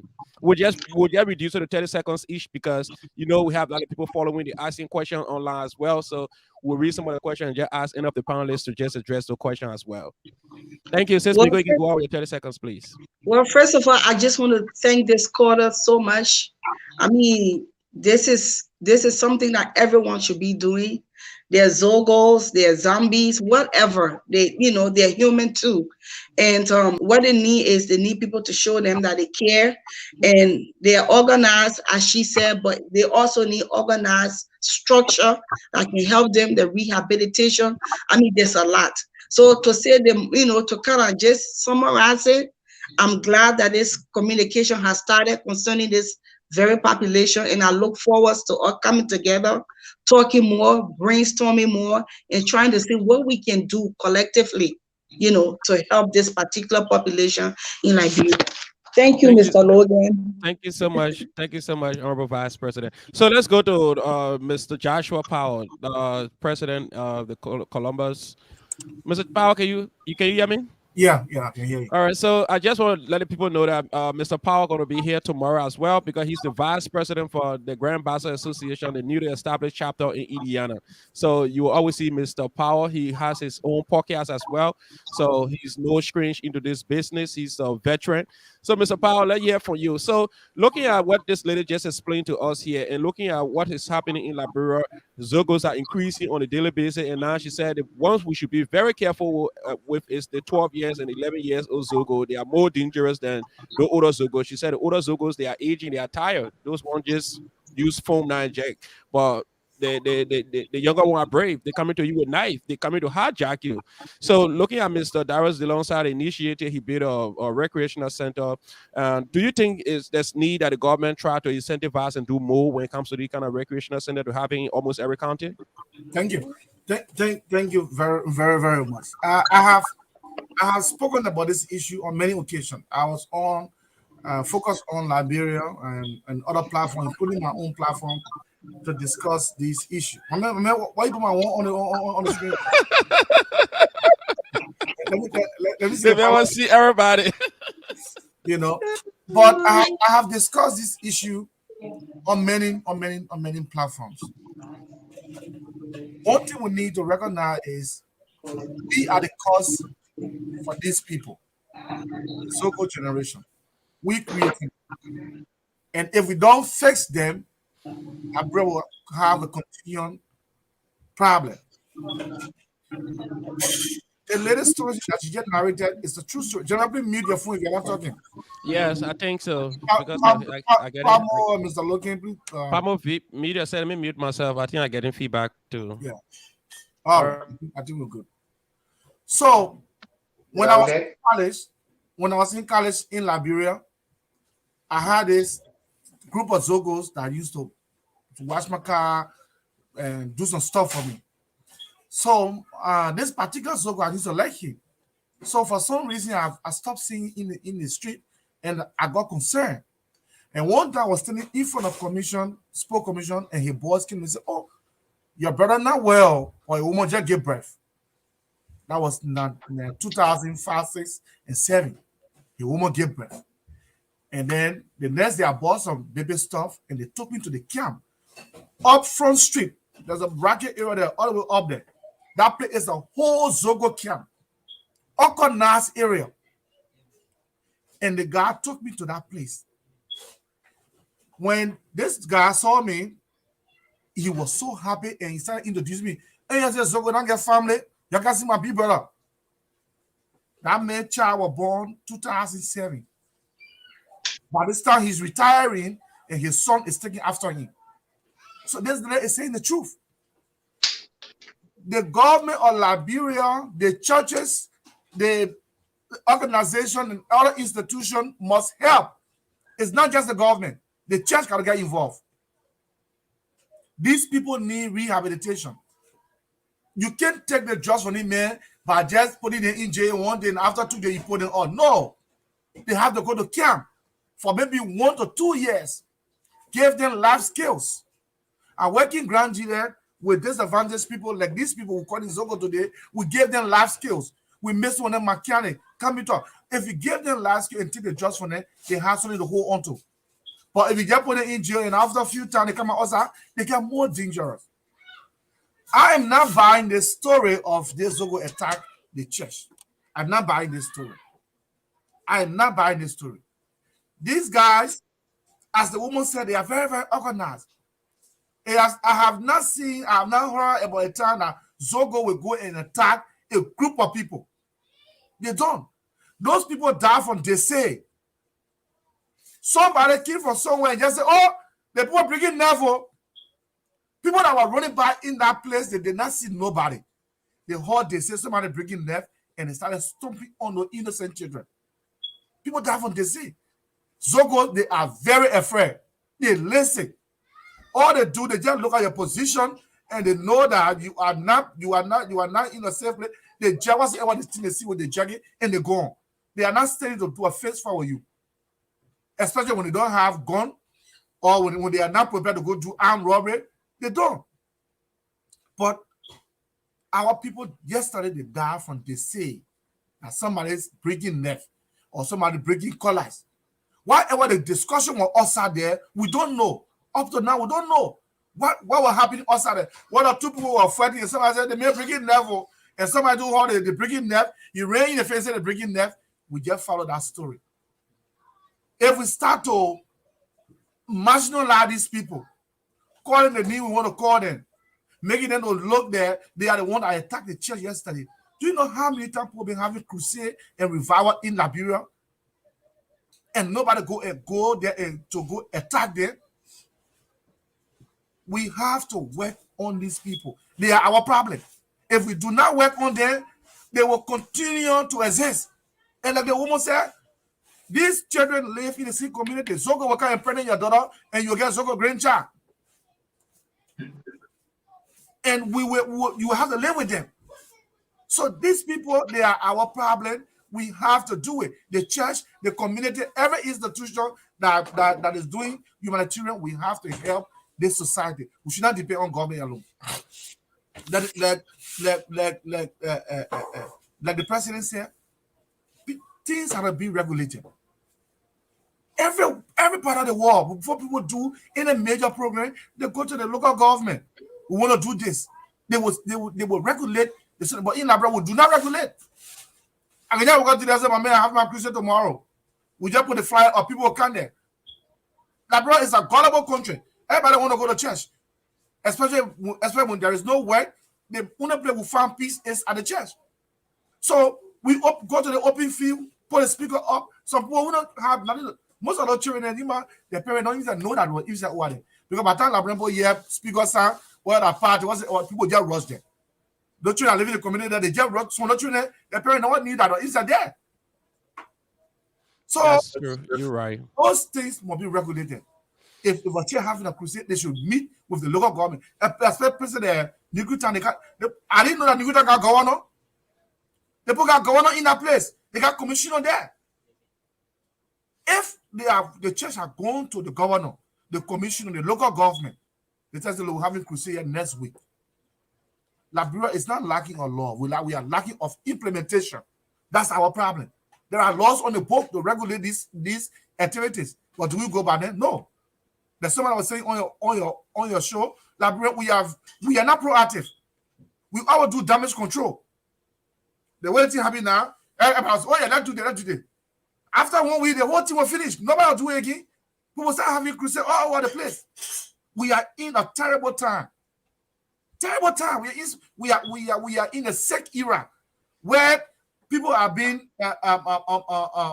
measured as to how many people go to whatsoever place. So these churches too, they have to listen. But when you talk, they say you don't let the church listen, or you want to go against the pastor. No, thank you, Mr. Powell. We're going to come back to you.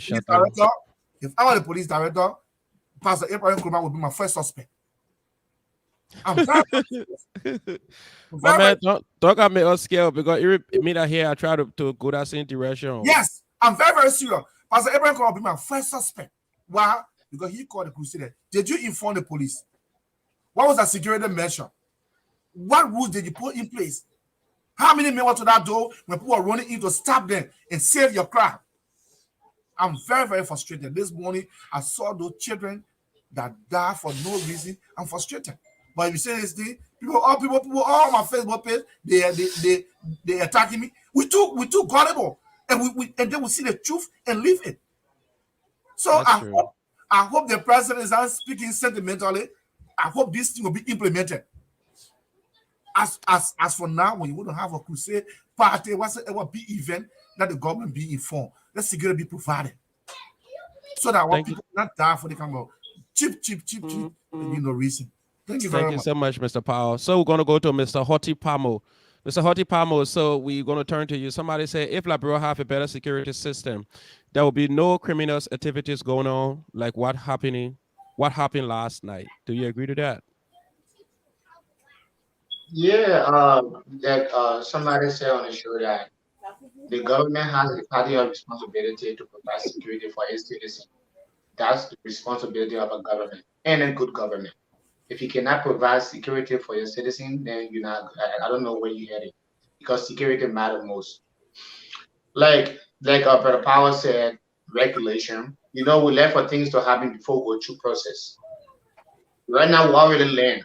There are a lot of crusades been going on, but we have people that will experience such things. But we learn from it. We put a lot of mechanisms into place for the government, according to what the president said today. We hope. I hope it's now a sure. We hope they put it into place and have everything. But let me just reflect your mind. Just last year in Kuwait, you heard about the scene so the suburbs again, people got killed. The same in Newtown. Last year, I think December or November, the scene Kuwait, the Zogo came out, they were hijacking. You see somebody had a bullet and everything. They had a pistol. Just a second. Just a second, Mr. Pamo. We have been joined by Mr. Sakende. He and Mr. Lodge, you have shared a platform today, but due to what happened in Liberia, so we just have to discuss the issue. So he's coming on, but we were asking also John to just send his message out to the people. We Mr. Kenda and Mr. Lord, they will find a better time and a better day that we can discuss what we wanted to discuss. Because today we want to speak to the consciences of the young people as well, and we're looking at the what's happening between the younger generation and older generation, why we have so much divide.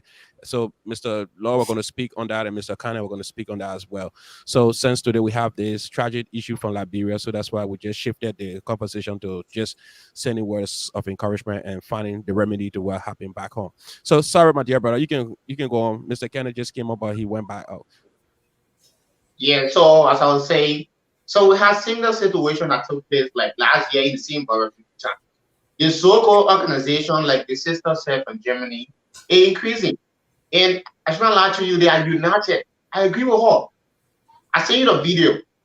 I think Yeah, you I think you want to play it. I I will play the have video none for of them. Mr. Logan to speak on that video, and we'll go back to Mr. Law and the vice president to speak on the video because they will speak more about it. Because when you look at the video, we have 9 years ago in that video. Yeah. And they're right close to my house. That's my yard right there. They're right close to my house. You think that the lady said we have to work with them. For me, I sometimes work with them. Like my family there, every month I cook 2 times for them. Why you think I'm doing it for? Because I want to provide security for my area because I have family. I got kids, I got my sisters, I got my father, and we have a lot of stuff that construction going on. So I want to have security, I want to provide security for myself and for my family. So what I usually do most often the guy come to my sisters, like they'll call me and say, brother, what we can do, we have to provide food for the guys so they can embarrass all the other things. So working with them is one of the most important things we have to work with them. Then it already happened, people are already there. What's the way forward now? That's the question we should be. What's the mechanism can we put into place to provide necessary education for our people or to reduce or minimize the so-called activities? We can provide some education. We have to create a mechanism that every schools, because you saw the video there, that of kids, small children, they are all so-called, that of kids. So some of the education should have been given, like we should be able to educate our people in school, the little ones that come in order in the 9th grade, 6th grade, 10th grade, 11th grade, provide necessary education for them to help them. Because some of them, that small things make them to get out, to go take jobs. And not only the cocaine or the 2G to take it, they have certain medication, certain tablet they have right now. The Indian people sometimes bring it from our country, like when somebody's on, like they want to give somebody operation, they want to operation on somebody, they give them that medication. Right now, the children are taking that medication also too. They are taking it. So those things also, when they take it in, they go out of hand. So at the end of the day, a lot of things will happen. But the way forward is, what can we do to help government, or what can government do in order to reduce, to minimize the numbers, the amount of zocos we have? That's the way forward. That's what we should be discussing right now, or maybe to provide that education and that recommendation for our people. But if now we just sit and say, okay, you know what happened? The people here, they will solve their own problem. Yes, we know they are unified. I should not lie to you. On the phone, when your computer, like for example, when somebody go to my house and steal something from there, as soon as I meet the boss, or I tell my sister to tell the boss will tell me exactly who took it. And then they'll go and get it back. So that unity, so they know how to operate. But we have to work with them. They can change. There is nothing bigger for God.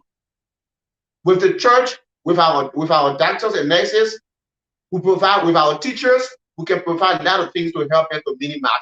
We know everyone can move on the street at the same time. But we have to work.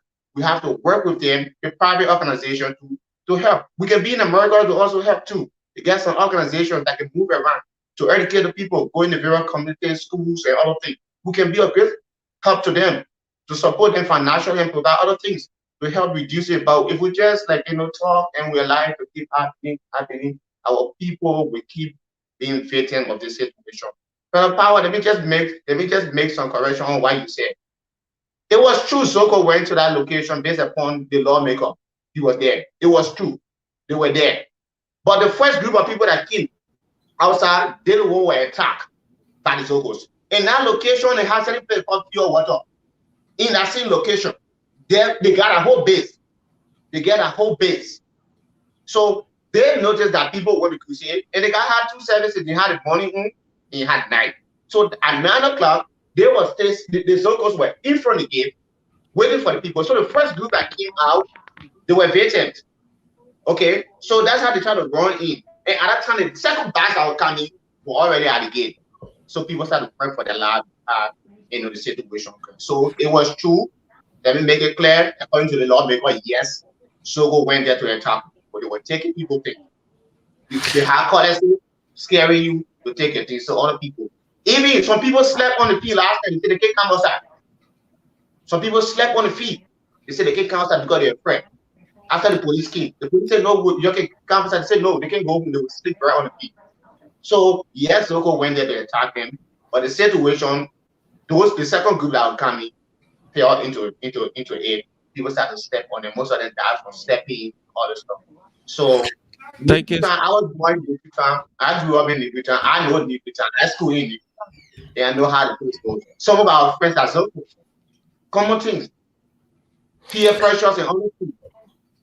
These are some of the things that have that of people, see that of young people in so camp. So we should be able to see how best what's the way forward. That's what needs to be done.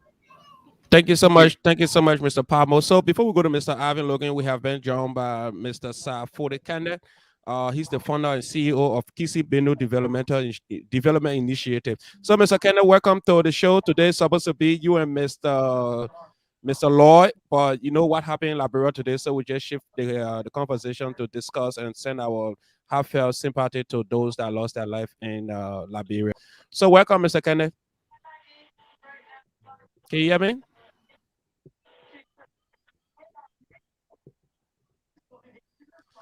Can you hear me, Mr. Kenneth? Yeah, thank you for having me on. I'm sorry I came in late. I had problem getting off from my job and coming home, but I'm glad I'm here. Yes, sir. All right, go ahead, sir. You hear me? Yeah, I'm hearing you. You got a little problem with internet, but you can go ahead and send your message out to the people of Liberia. Can you hear me? Can you guys hear me? Yes, we are hearing you. Yes, we are hearing you, but you just come in a little broken.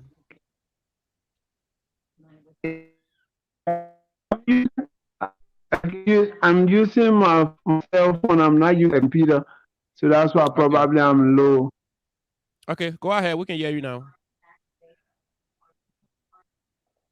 The internet is giving problem. You can hear me now? Yes, we are hearing you now. Yes. Okay. I say I'm sorry for the incidents today in Monrovia. I got the information today when I was on my break around 4 o'clock here, our time. When I got the information, I watched the live.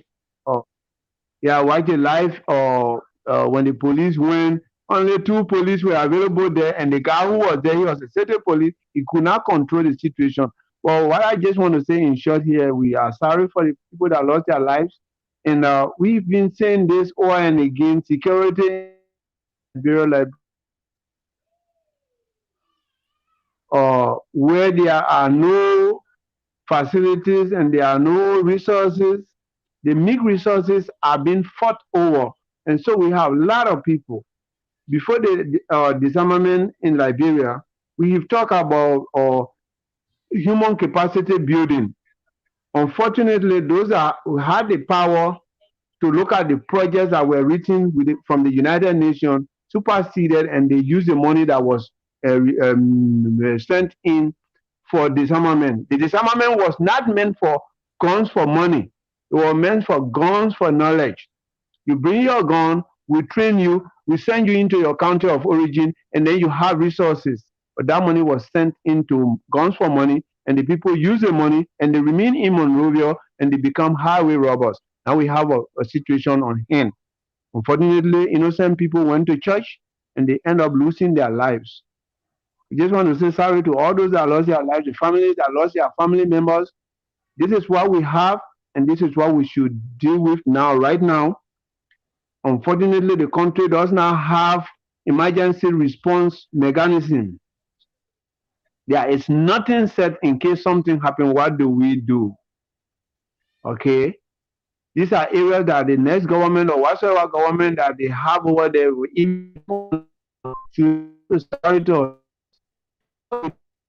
situation that we get away with the situation that we have on hand. Disgruntled people are disenfranchised, people are suffering while the few people are enjoying. And this is giving a complete challenge to authority. We don't know if we have justice system in Liberia. I don't know whether he went for vacation or is in the hospital having a replacement surgery, whether it will survive or not. All of the things that have been going into Liberia, I have not seen anything from the Justice Ministry that will give me guarantee that my father in Lofa County have a potential to survive when something happens. Nothing happens. The police are always investigating to the extent that the people are thinking that the police are culprits, and you will want to believe.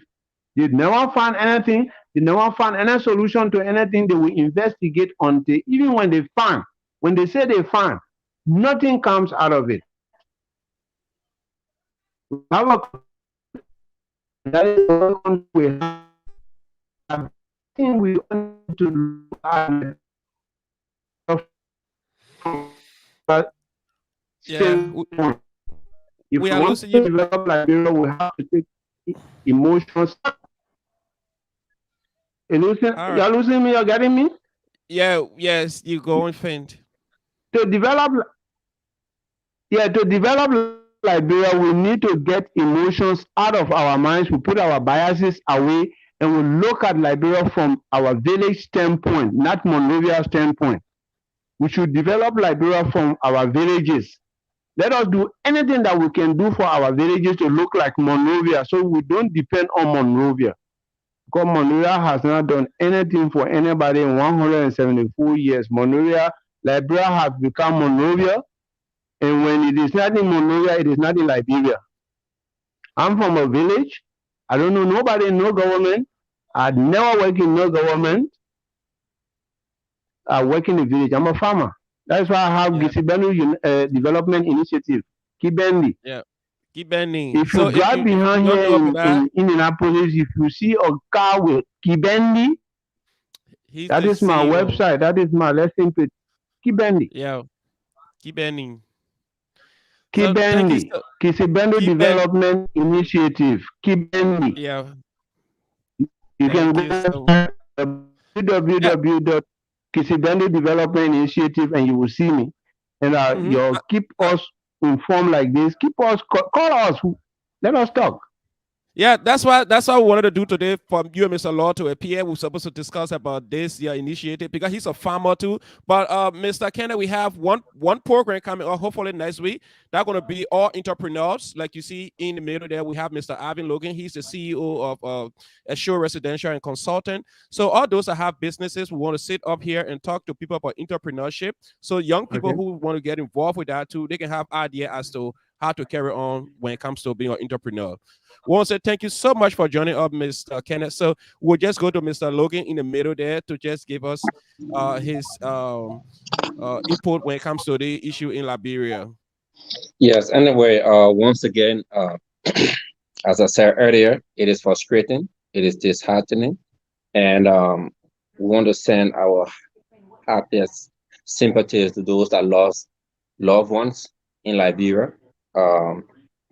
We understand that the disadvantaged youth, some people may consider them an organized crime, but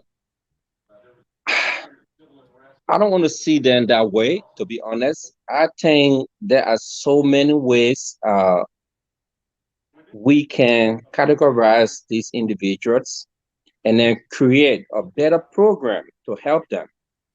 Because if we start looking at them from that perspective, then we're trying to open a big prison center and just start throwing individuals with mental health, some of them ADHD, bipolar, schizo, and just throw all of them in one big prison center and just lock them up instead of creating a rare rehabilitation for them. We need to build rehab, as one of the colleagues said, in all of those different counties, because this is affecting every household, not just in Monrovia. This thing gonna creep. I watched another video the other day, was in Maryland. They had a whole group of them in Maryland and they had a house, some old house, they were all settling in there. So this thing is going everywhere in Liberia. It's going to be worse. It's going to get worse. So how can the government create an initiative that will help those young individuals, those disadvantaged youth, to empower them, create an environment that they will be able to learn different skills and get off the hook? Because these guys are already hooked on drugs. I don't care what you do. They are hooked. How can you get that ingredient out of them? It's going to take money. Their mental health costs money. There is nothing called free counseling that people will just provide to individuals daily, daily, daily. It costs money. The government should be ready to invest into such a program. That's why America has something called Medicaid. They invest in the program to help people with mental health. So if Liberia were to tackle this problem, the government got to get in just how the sponsoring roles. They have to make this a serious target. It can't just be role. Now we need our human resource. Who are the human resource? Our youth. Those individuals could be president tomorrow. They could be vice president, secretary, CEO. There could be a whole lot different teachers out there, but none of the guys are going down the drain. They are being damaged by drugs. So how can the government step in? They have to take on a whole different new, they got to look at a whole different new direction. Build an initiative that will attack and run with building rehab. Just how the president right now focusing on road. I think his next topic for next year should be rehab. Because if we don't do it, the roads will be useless. There will be armed robbers all on the highway. So we need to start creating an environment now. The government need to tackle this thing now. And it's not going to be free. I hear, excuse my door in the background. I heard somebody talking about the churches should get involved. Yes, the churches will get involved. But even yet, they give the churches some resources to help those individuals. It's not free. You see, soup kitchen, yeah. You see all of those different facilities. The government is chipping in gradually to help these programs. It's not just, oh, go do some free talk and then get out. People, it's not going to work. The government needs to sponsor those different organizations. If we say, hey, all right, let's establish these different rehab in all of the communities. How can that work? That can work. The government has the resources, but the government got to chip from the road construction, from some other areas, and invest more into this program and educations, because it will help if we invest in education to educate those youth, and also creating an environment where they can go in. You don't have to build a large institution for them to just go and sit in one building.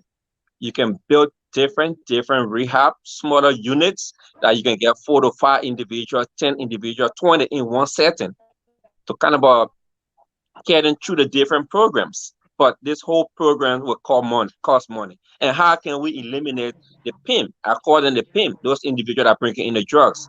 Because as the lady said from Germany, it is an organized crime. So how can we eliminate that part? You have to eliminate those that are distributing the drugs.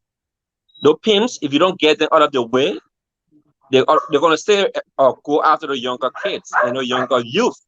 Because if a pimp bringing in the drugs, just make sure he has people on the ground with weapons to go after the kids and keep them hooked. Because if that guy say, I got this group, and you come and join this group, and I'll start giving you drugs, and we expect to distribute the drugs. And if you can't distribute the drugs, we know what happened on the side. The guys will come after to kill you. So this is serious in Liberia. We're taking it for granted now, but just look at the drugs cartel in the United States.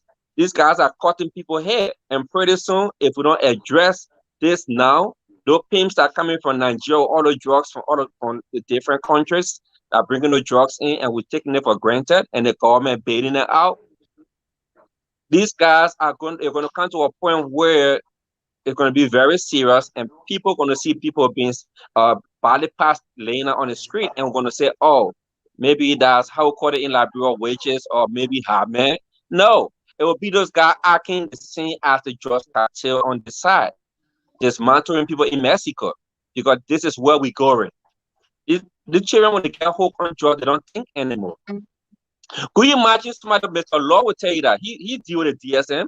He will tell you if somebody with bipolar at the same time taking in those type of drugs, somebody with schizophrenia taking in those type of drugs. Do you know what it means? And they're not in a controlled environment. That's a serious issue. We have to take this very seriously, and I hope the government somehow will listen. And I hope some of them listening to your program tonight, because trust me, if we don't address this, Liberia is going backward. We think we're building roads, we think we are building stadiums. If you don't do everything we need to do now to help these youth and build those rehab, trust me, 1990 war was a small one, because those guys will destroy everything we have built. And I know some are trying to invest in Liberia, and now because of this, it's trying to scare people. But I think we can still focus on that. But we all have to kind of chip in. We can build organization from here and see how best we can contribute back home and try to help with the different rehab. We can all sponsor the rehab, and that's what I was trying to put together the Indian Business Association. We have not gone far yet. We're still working on it.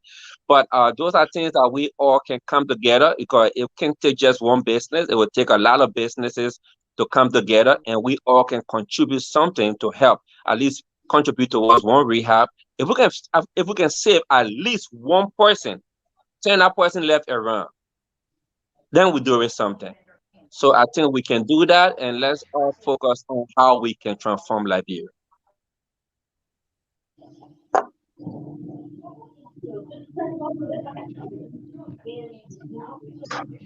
Yeah, Mr. Moderator, can I come in a little bit on that particular topic? You talk about transforming Liberia. Philip, you are muted. Okay. Okay. So, Mr. Kane, we will come to you shortly. So, if you just joining us, you are on the logins hour. Before Mr. Kane come in, we just want to have Mr. Power to just address some concern right here. Okay. So, Mr. Power, go in, please address the concern. Then we will come back to Mr. Kane, please, before we go to Sis Miko. Because I know Sis Miko getting sleepy now. All right. Quick, Quiet, Mr. Power. let me just acknowledge most of the facts that Mr. Looking just spoke about, and that is truth. We have to put money somewhere. Government have to put money in the institution to be able to build. If we build 15 homes in the 15 county for these people to rehabilitate them, train them, give them life, I think we'll be doing better.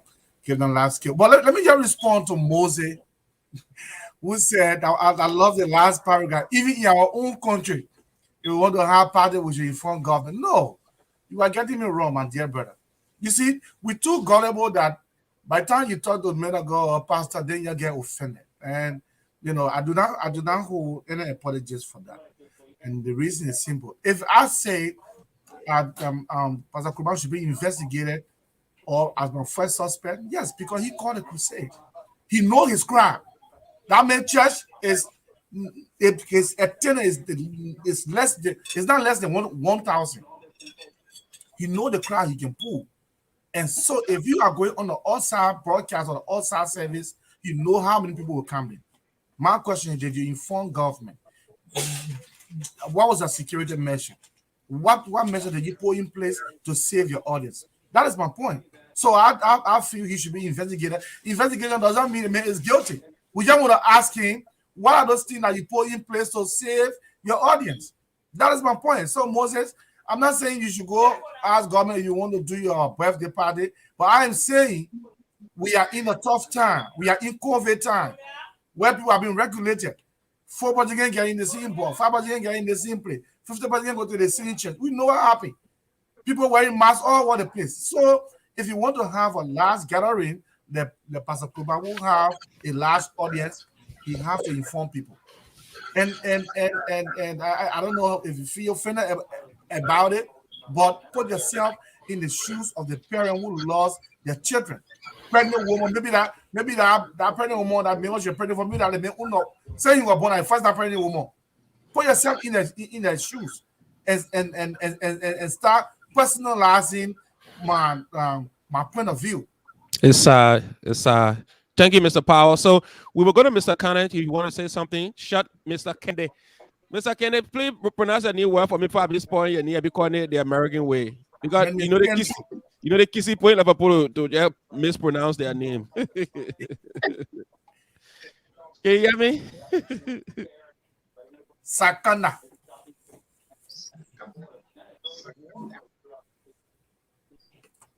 Yes, sir. Yeah. Can you hear me? we are all making sense into this discussion. Unfortunately, I came in too late. Yeah, I hear you. You can hear me? Okay, go ahead. Yes, go ahead. Are you hearing me? Yeah. Yes, Yeah, I go said we ahead. are making sense into the discussion. Unfortunately, I came in late, so I don't know where we are. I just jump into the middle. But everything that I listen to, people have been making a lot of sense. Or when you have to have a march, you need to know the population and you need to know the defense mechanism. You need to know their security. Okay? But a lot of times, even government have a lot of population in Monrovia, they don't even have to find them.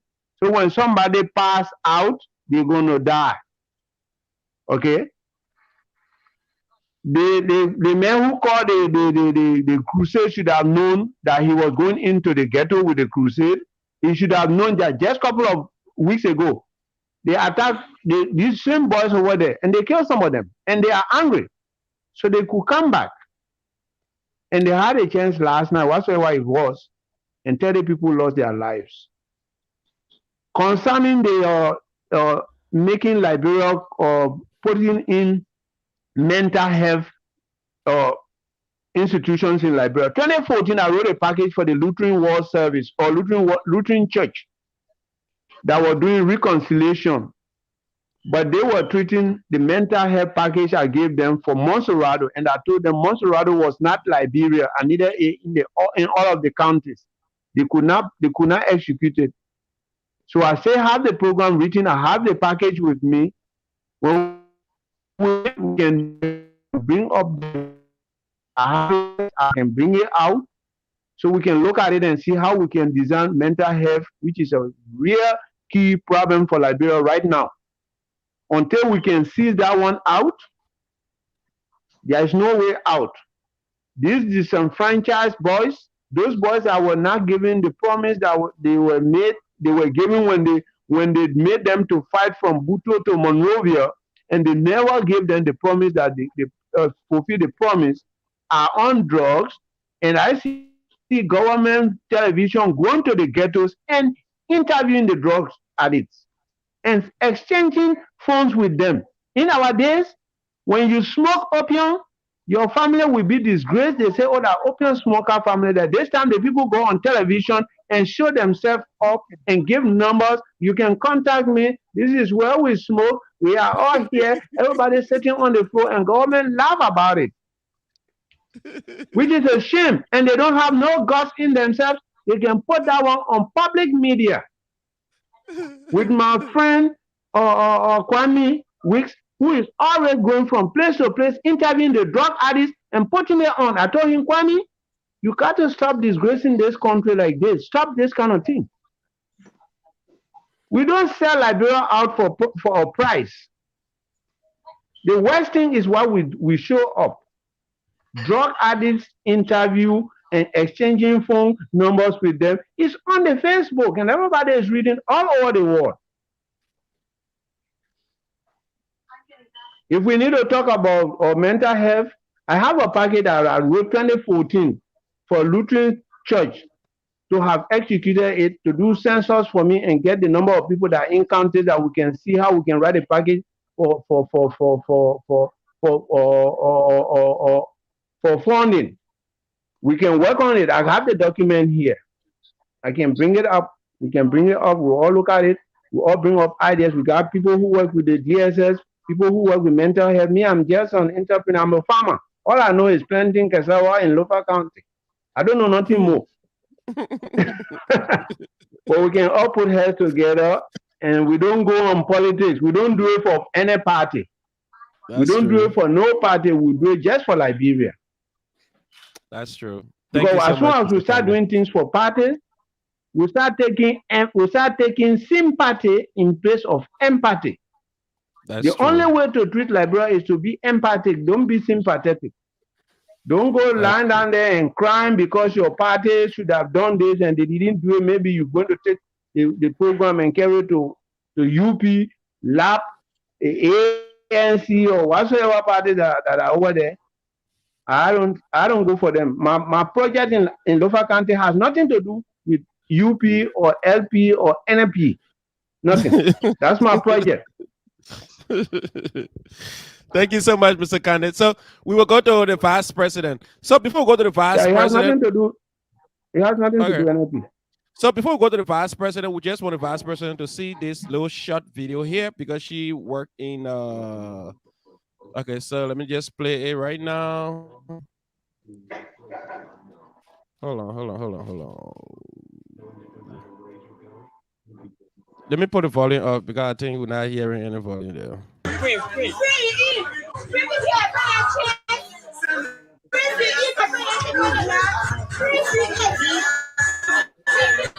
So those are the people they are talking about right there. So you see the population that destroying themselves.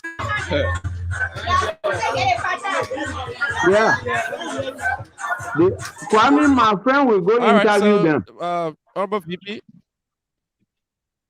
Yeah, Honorable VP, I would just turn out to you right now. I was just trying to show what's happening.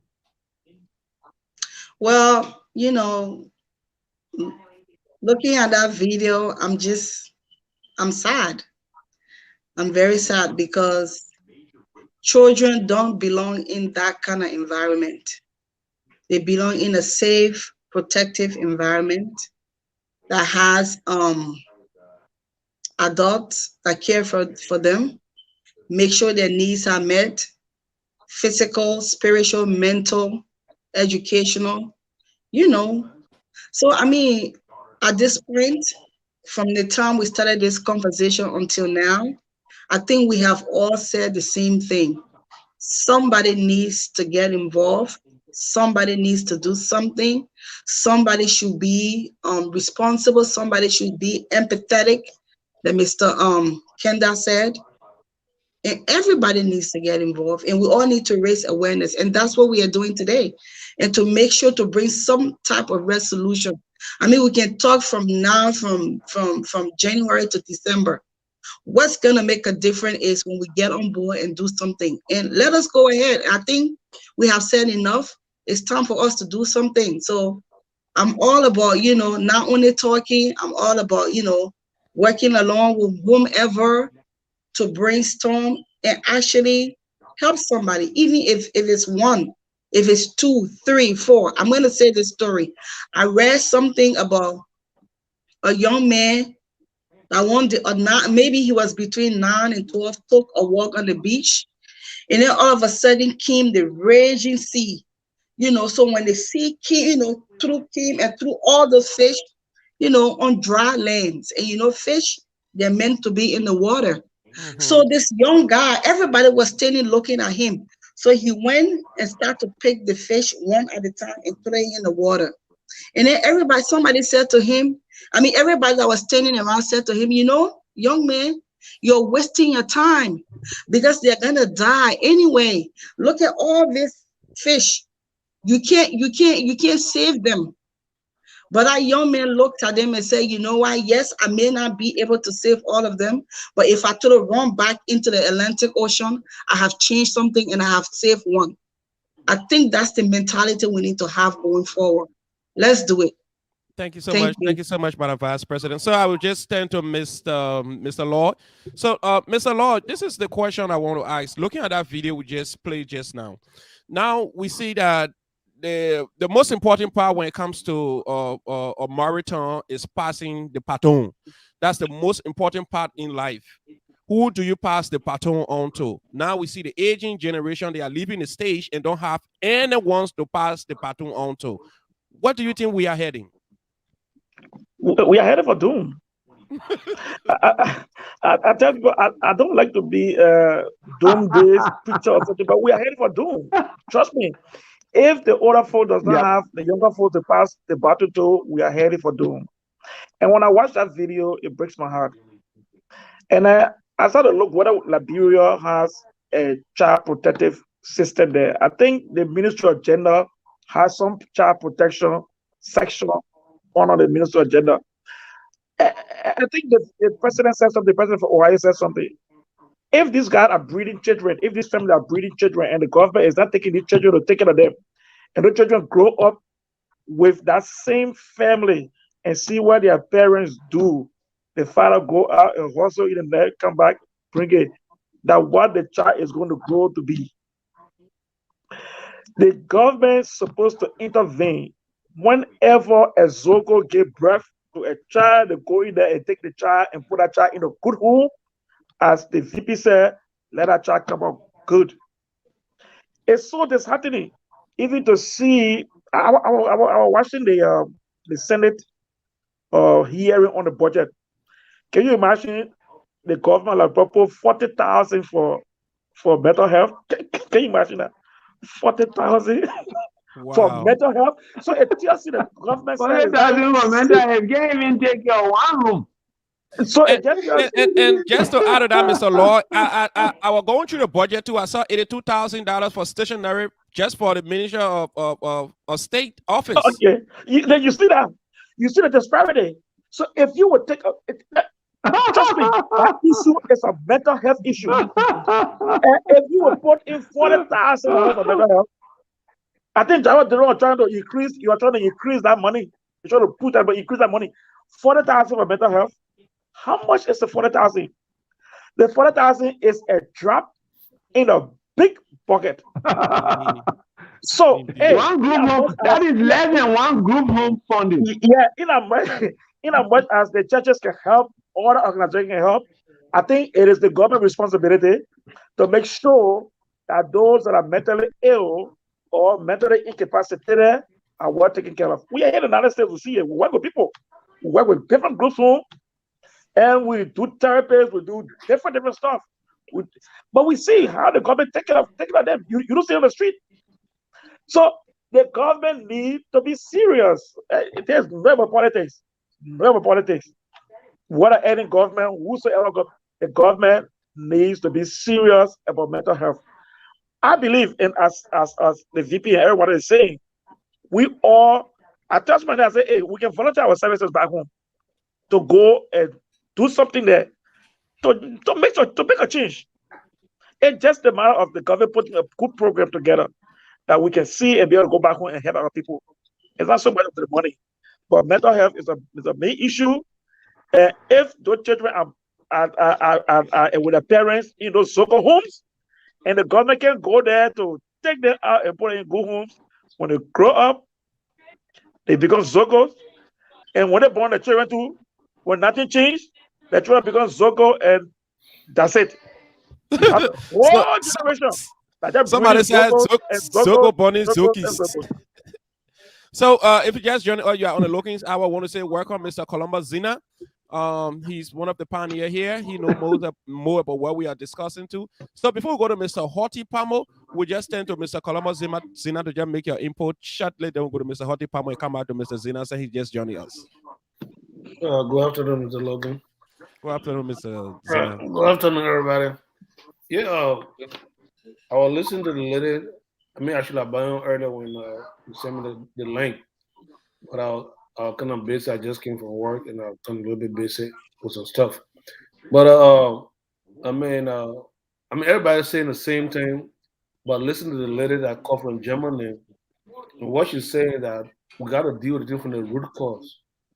I mean, because some of the guys are doing the thing, they are adults. They don't have anything to do. So they just go about doing this thing, to keep themselves busy. So if the government can do, I mean, like I said, everyone all got to put hands on deck because it's one thing I observed in Liberia. I've been there twice last year, and that issue is a very serious issue. I mean, people who are looking at it right now until it hit home. Because right now I've been calling Liberia to see what I don't have somebody that in that crusade I go hear from that place. But until we can put hands on everyone else, that situation will not be solved. Okay. Now, if you will say, "Oh, Colombo, how can it be solved?" Man, I think somebody wrote a comment said he can train some of the guys. And we have to find vocational training for the guys. Yeah. Yeah. I saw that too. Yeah, because for example, like let's look at America. Okay, most of the roads network that were built in this country here, it happened during the World War time. They got labor was cheap at that time. Right now, we have a better chance now to make use of the guys to employ them train them, their train them to be able to help the society. But if we just sit down and think that, nothing's going to solve, we are lying to ourselves.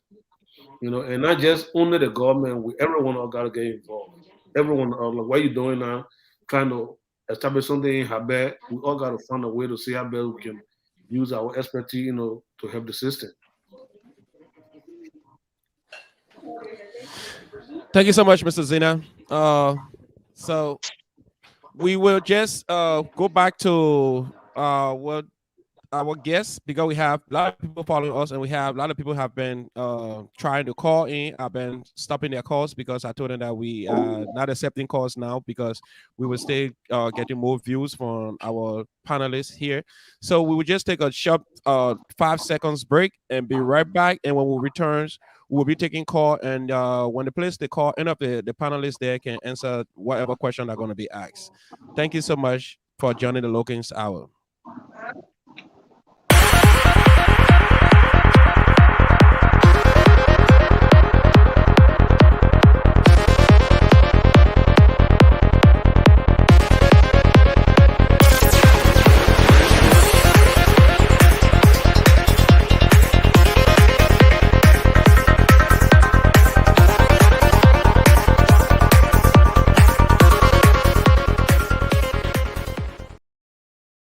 Okay. We are on the Logan's Hour. So if you're just joining us, we are having conversations here and just trying to sympathize and send words of encouragement back to the people in Liberia. So if you've been following, I've been receiving couples of minutes ago, I've been receiving a lot of calls. So if you've been calling, coming in broken.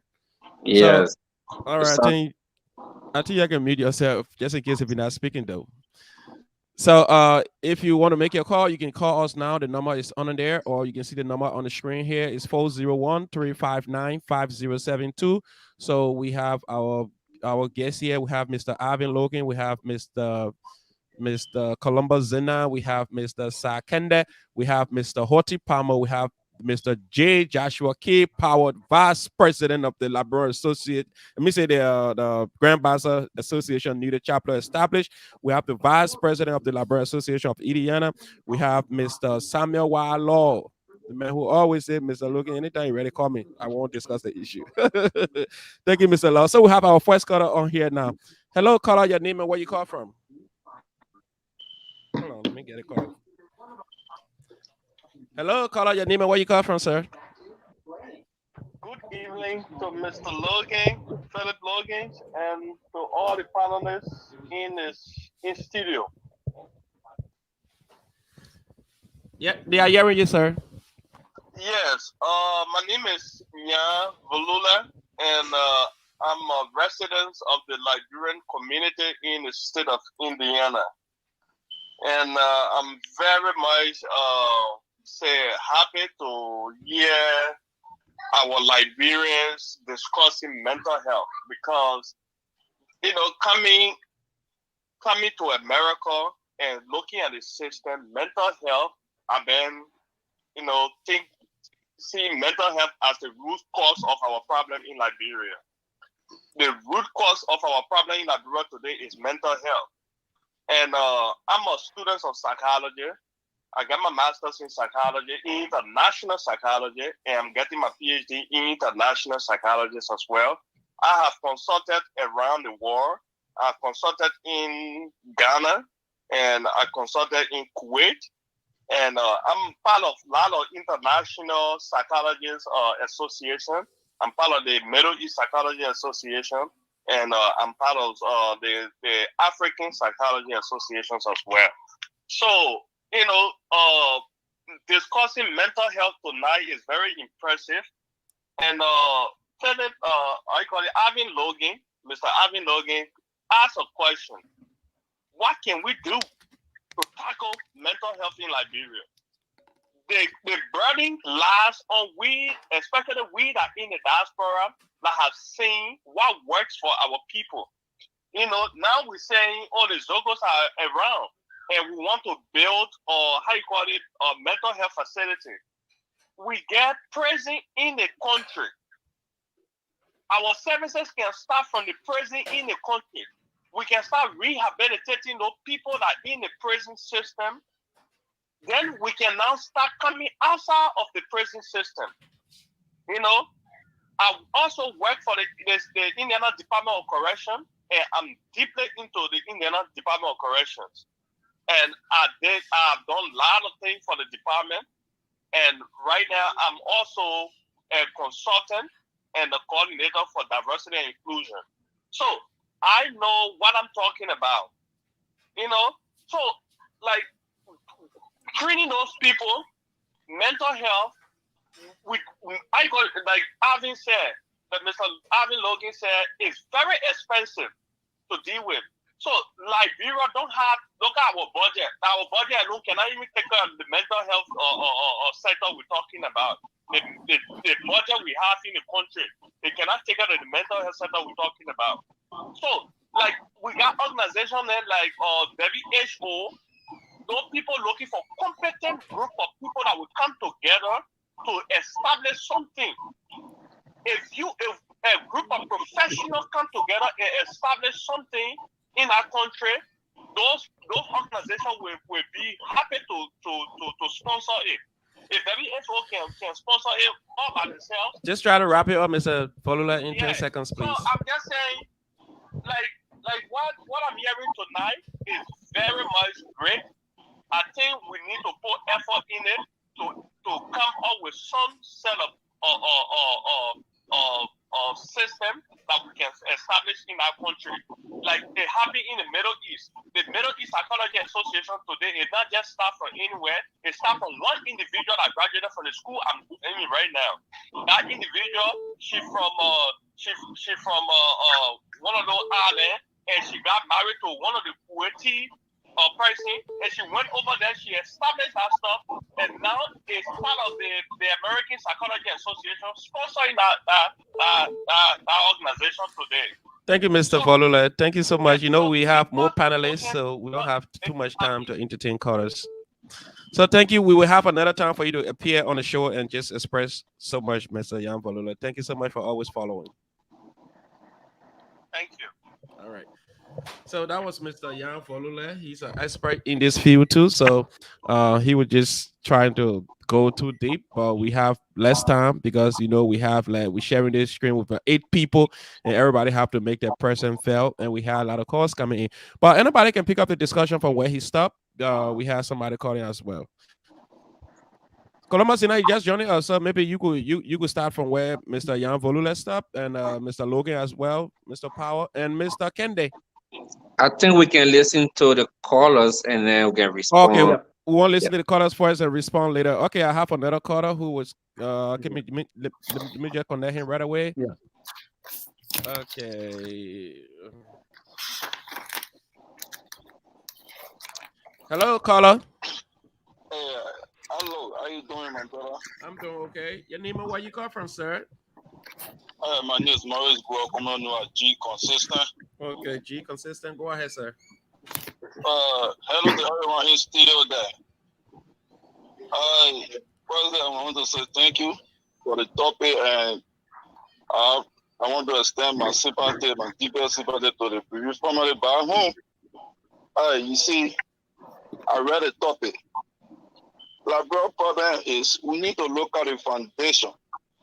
We need to look at the cause of all our problems. Then we'll know exactly how to approach each and every problem happening in our country. When it comes to so many deaths going on and people cannot get accountability for it, it's because you see, putting people in power is one thing, and for them to do the right thing is another thing. The system that work in Liberia, the system, the people that control the system, they control the human being, they control the citizen. That's why you see people afraid to go into power. People not just afraid to go into power because they want money or they want something. They just want to have control over people, to have control over the resources or whatever. That's why you see in any country, the first thing in any country people does is you gotta look at the characters of individuals that you put into power. Then you'll get a result and citizen will be in peace. Let me come to the issue pertaining the incident. You see, in Liberia, there are a lot of things are going there that people don't respect law. When it comes to the churches, when it comes to the Muslims, when it comes to the organization, especially the churches in Liberia, people will just get up. People will just get, because people are hungry for success. People are hungry for miracle. People are hungry to succeed, to help family members. So at the end of the day, people want to do anything by all costs to be successful.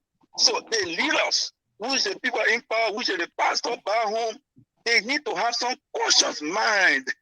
They need to have some caution in the sense that they should be telling the truth to the people that, hey, this company is dead, this company is dead, but the people are not telling the truth to our fellow citizens. The people are blind to the truth, my brother. The people are blind. I don't care who can talk from now to Judgment Day.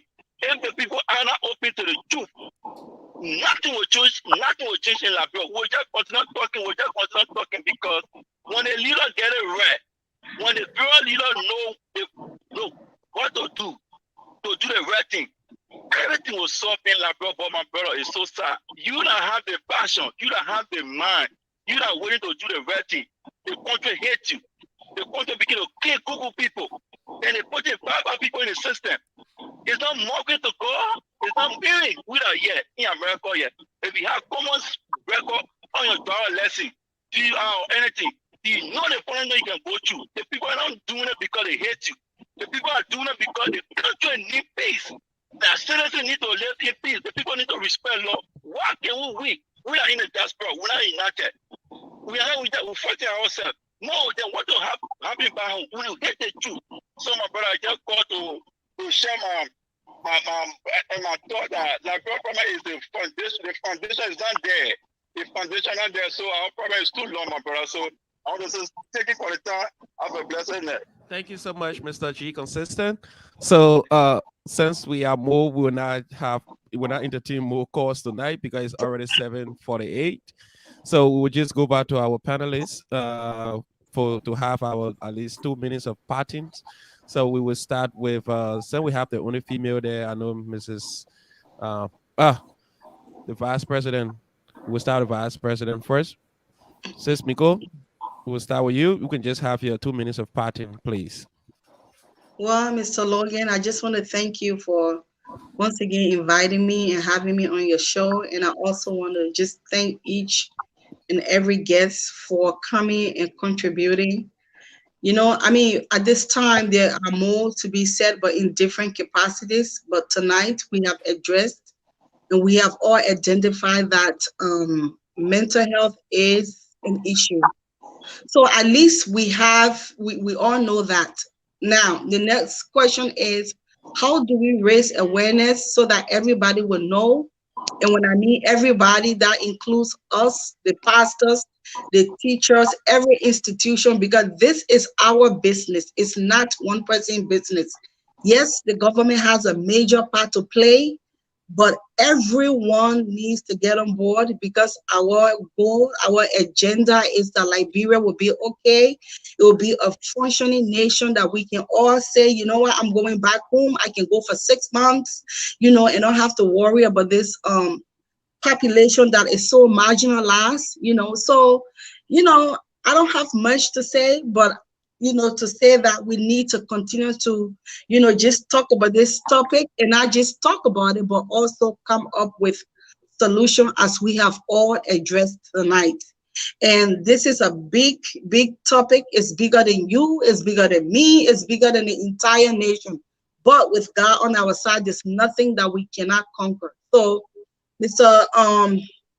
Logan and everybody else, I look forward to hearing from you again as we discuss, but this time it will be with an agenda as to, you know, putting things in place and what we can do to make sure that we raise awareness and we follow up with things, because that's how it's going to get done. It's not going to be done with just talking and giving and telling people this is what it needs to be done. The government needs to do this or I need to do this. No, we need to come together, one mother, under the same understanding and willing to work and make our country better for all of us. Thank you so much, and I appreciate you. Good night, everyone. Thank you. You're muted. have a caller here who have been on my bike, so I will just put a caller on shortly before we can just go to the next person to get the 2 minutes of parting. So go ahead, caller, your name and where you call from. Yes. Hello, everyone. My name is Tutu McCarthy, and I have been following everything that was going on tonight. That each and every one of the panelists had to say. But my thing is, war cannot. We have went through war. There are a lot of countries in Africa that have went through war, and they have progressed. Nigeria went through the same thing. They have progressed. The problem with Liberia, the problem is us Liberians, we don't value each other. We look down on each other and we put other countries ahead of us. If we cannot sit and say, oh, Zocos are doing this, before, I don't even like to use that word. These certain individuals are doing this. They're terrorizing the country. Before these certain individuals became, Liberia had problems.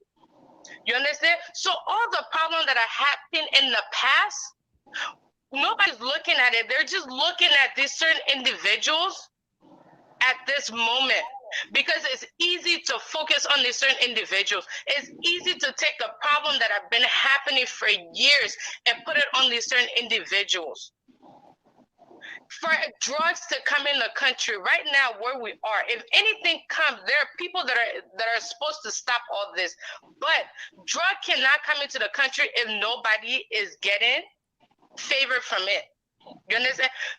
If I'm in charge and certain people are coming to me and telling me, oh, Tutu, I will give you such and such if I can bring this in, If it's something that I accept, or if it's the right amount, yes, I'm going to accept it. Is it right? No, it's not right. But I'm looking out for my own interests. And that's our problem in Liberia right now.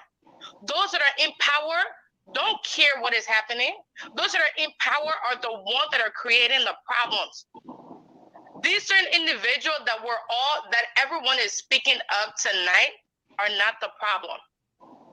The ones that are in power are the problem. So, yes, everybody can come out here, they can speak that book, the degree that they have, the pastors. Don't get me wrong. You understand? I'm an individual for myself. I have a mind of my own. You understand? No one can control me but myself. I do what I want to do. I respect people when I feel they deserve that respect. You understand? Everyone came over here, everyone labeled themselves the degree that they have, but no one is doing anything. You cannot sit and say, okay, we have to wait for the government to do something before you step in to help. You didn't wait on the government to tell you to go to Liberia and build a house for you to go and build that house. You didn't wait on the government to tell you go and buy your land, go and establish a business before you do it. You understand? You stood on your own and said, okay, I want to do something for myself. If I retire in this country, I want to be able to go home and live a better life. So yes, you took it upon yourself and you went and you established for yourself. You understand? You established for yourself. So if everyone on here is saying, okay, how can we do this to better these certain individual? Mental illness is a problem. I understand that, and and it's a big thing. But that's not the focus. If we're saying this is what we want to do, we as individuals, we as a group, we have to stand together and say, okay, this is what we're going to do. This is what we're going to, somebody here can go and look and oversee everything that's going on. But you cannot sit and say you're waiting on the government to do it before you do it. Again, it's selfish thinking. Then you don't want to do anything. Thank you so much, Tutu Makati. Thank you so much for that point. It is well received. Thanks. Thank you. Alrighty, so we are wrapping down. That's why we just took the last quarter. So we would just stand to Mr. Powell. You want to give us your 2 minutes parting, sir? Yes, sir. Alrighty. Again, let me extend my thanks and appreciation to you For some reason, okay. Let me just extend my thanks to you and your panelists and your institution for allowing us to share our ideas on your platform. It is important. Again, we want to express our sympathy to Liberia, people of Newtown. God accept those soul, innocent soul, who die in the process of seeking His face, His blessing. The question is the way forward. I think it was Mr. Kim who posted on the live field that every representative have a Zogo in their district. Yeah, I And saw that that is too. so. If my representative Vincent S.T. Willie, who advocate for his Zogo in we district and build an institution for his Zogo, Yeah. let's do it on a district level. If my representative can build a facility for his Zogo, Moreover, or Maserati got 17 districts. If everybody build one institution in Maserati County for their Zogo, I think we'll be going somewhere. It is a shame to see 40,000 when yesterday they took 30,000 each, and you put for mental health, you put 40,000 in the budget for a whole year. It is a shame. It is very, very embarrassing. Like one of your follower, Coley Jew Smith, his way forward is let's build a high school for these people. Teach only 2 things or 3 things in the school: reading and writing and life skill. Forget about all your other books in there.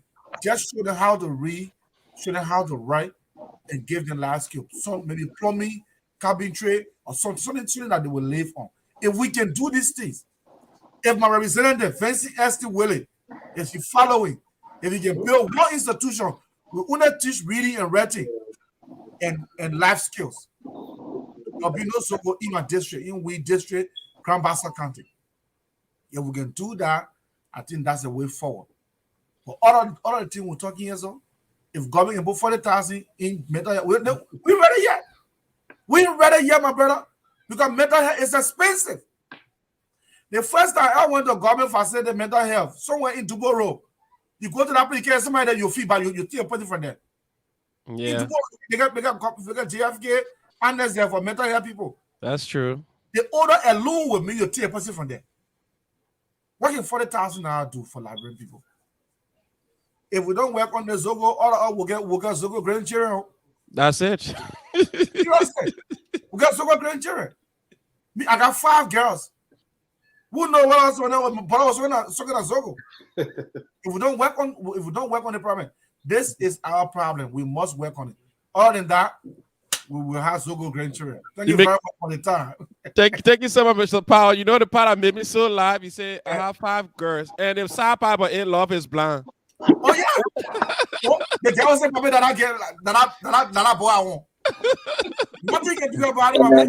Mr. Powell, let me just add to this. I want to not realize those kids We don't will have pray money. for you. They are disadvantaged, but they can't lecture. Oh yeah, what are you talking about? Yeah. All right. They Thank you gotta so do much. Thank you so much, Mr. Joshua Powell. We want to say thank you, man. I look forward to seeing you, Race Basikia, and the Secretary General, Mr. Richard Goya, tomorrow. No problem, sir. Thank you so But much. now I want the chairperson on that committee, right, Philip?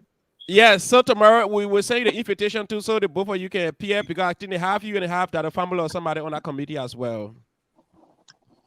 So tomorrow when they appear in studio, we'll send you the invitation. All right. All right. So thank you, Mr. Joshua Power. Thank you so much.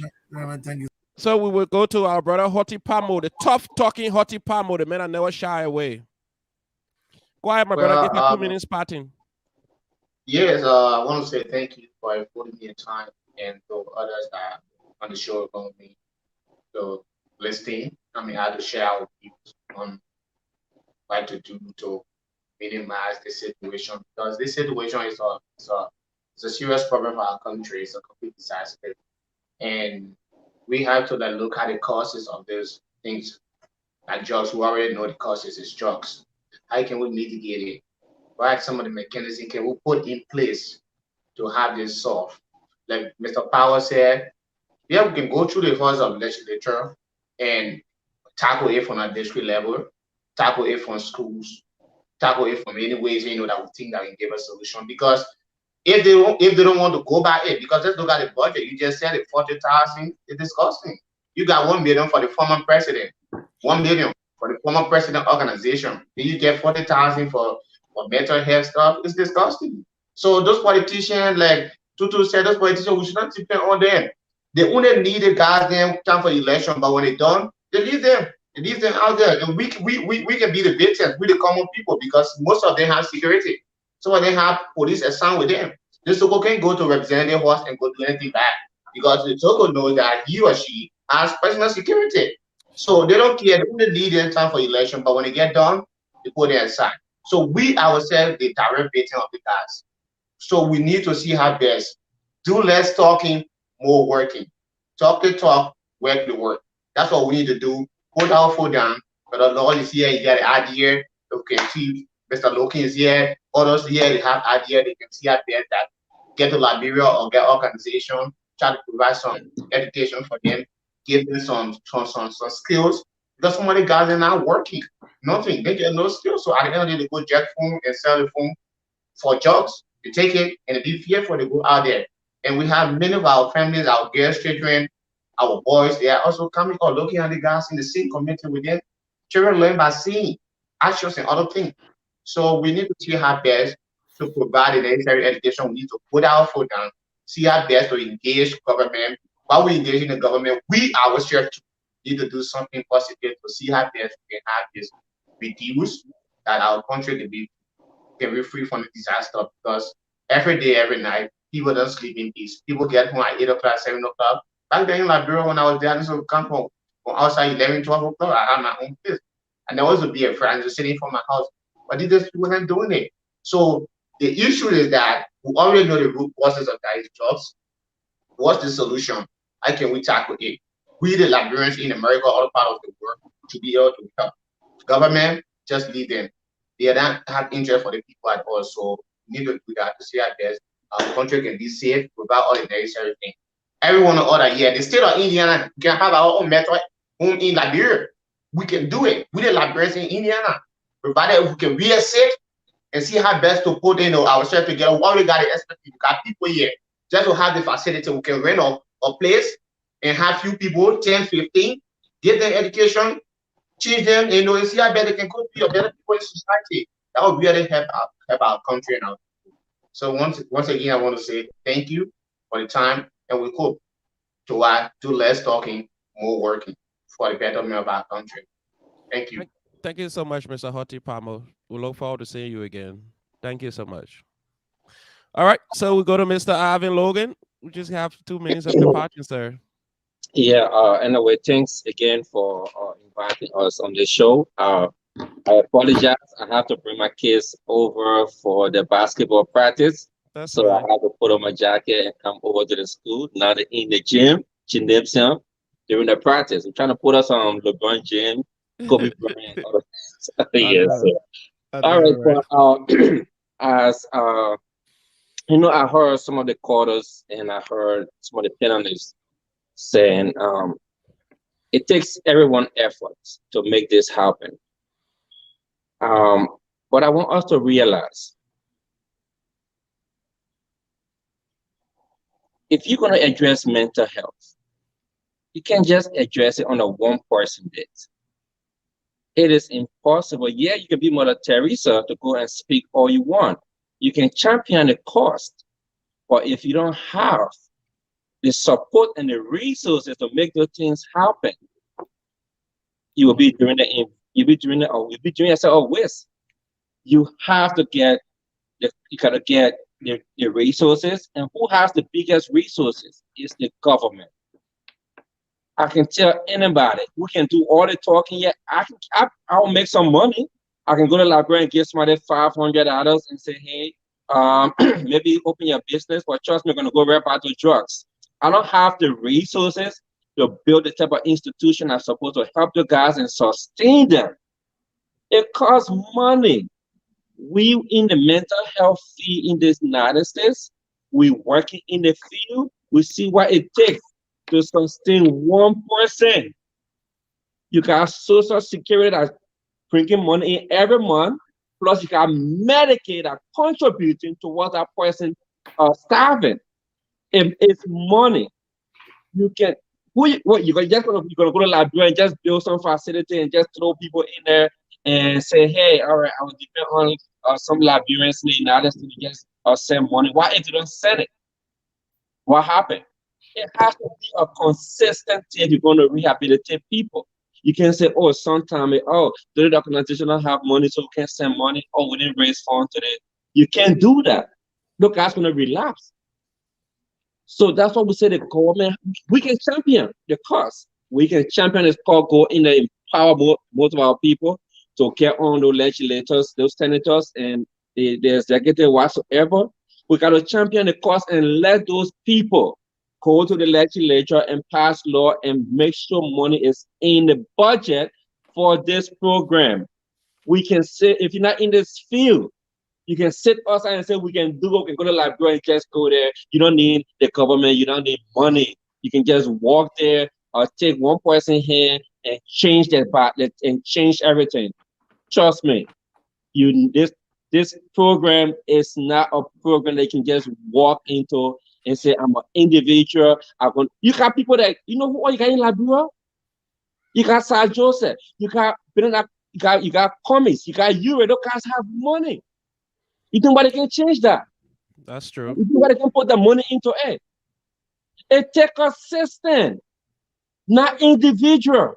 The system is the government that has to champion this cause.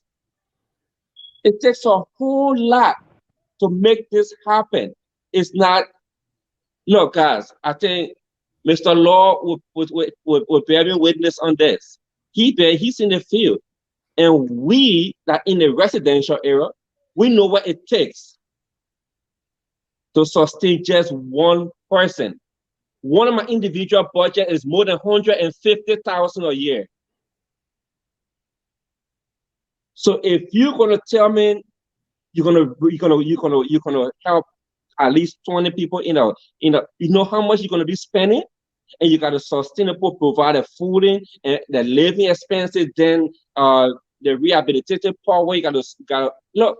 And the government have 42,000 in the budget annually for people with disabilities and everything. Thank you. That's where I'm coming. That's where I'm coming. So if you got one person in my program is 150,000, at least it's 90,000. And the government just have 40,000 for how many people? We don't even know the number. The government don't even know how many Zogos they have first. They gotta do a statistic to find out how many people affected. You don't have to give the exact, but you gotta know at least. But I think the first thing they need is a population census. They don't know how many people live in Liberia first. So we got a battle to fight, but we cannot say an individual should go to Liberia and change this thing. We gotta champion this thing. We all gotta put voice on this thing, and then get to Liberia, empower our brothers and sisters, our siblings in Liberia, to make sure we get to the executive, the legislature, and everybody to make sure funds are available to create a rest system for these people. We cannot do this individually, or else by now, Uric, Bernard Commies, Sir Joseph, all the guys by this time they have created something to change everybody's life in Liberia. They can't do it. It is not an individual game. We can't just sit on the sideline and think we're gonna change this thing. It's not a no easy ball game. Nobody should lie to you. It's a system. It's systematic. We can start the process. We can come out the program, but we need to make sure the government get their hand involved because they got the chunk to make this change happen. So going forward, brother, we got people that can work, yes, but the resources has to be there to keep those guys into those programs, to transform their lives. It can't just happen by individual. So I just want to make that clear. If we're going to make something happen, we got to get everybody here on deck and we got to make sure we get to the legislature.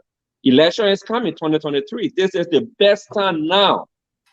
Liberians in Liberia can make this happen. Election is coming. You can pull the guys by the neck and make this happen. So, but anyway, thank you. That's our 2 cents, and we'll continue to contribute on this show once you call us to express our views. We don't have much to contribute to Liberia right now. Maybe in the future we'll make a lot of money some days. We're hoping, we're praying. But right now, I will tell you, the government has to step in. I know. Thank you so much, Mr. Logan. Thank you so much for always contributing. I can leave or I can hang on till you guys close. Oh, you can leave if you're done. All right. Thank you. Thank you so much. Let him hang up because I got to talk something about it. Let him hang on. Oh, hang on. okay. Mr. Logan, you can come back because I just kick you out of the studio. Hang on. Back. You should hang on. Okay, so we'll go to Mr. Zina for her 2 minutes parting. Yeah, I mean. So, Mr. Zina, in your 2 minutes parting, can you just add to what Mr. Joshua Power said when he was closing? He said if Mr. What his name in representative from Weed District, man.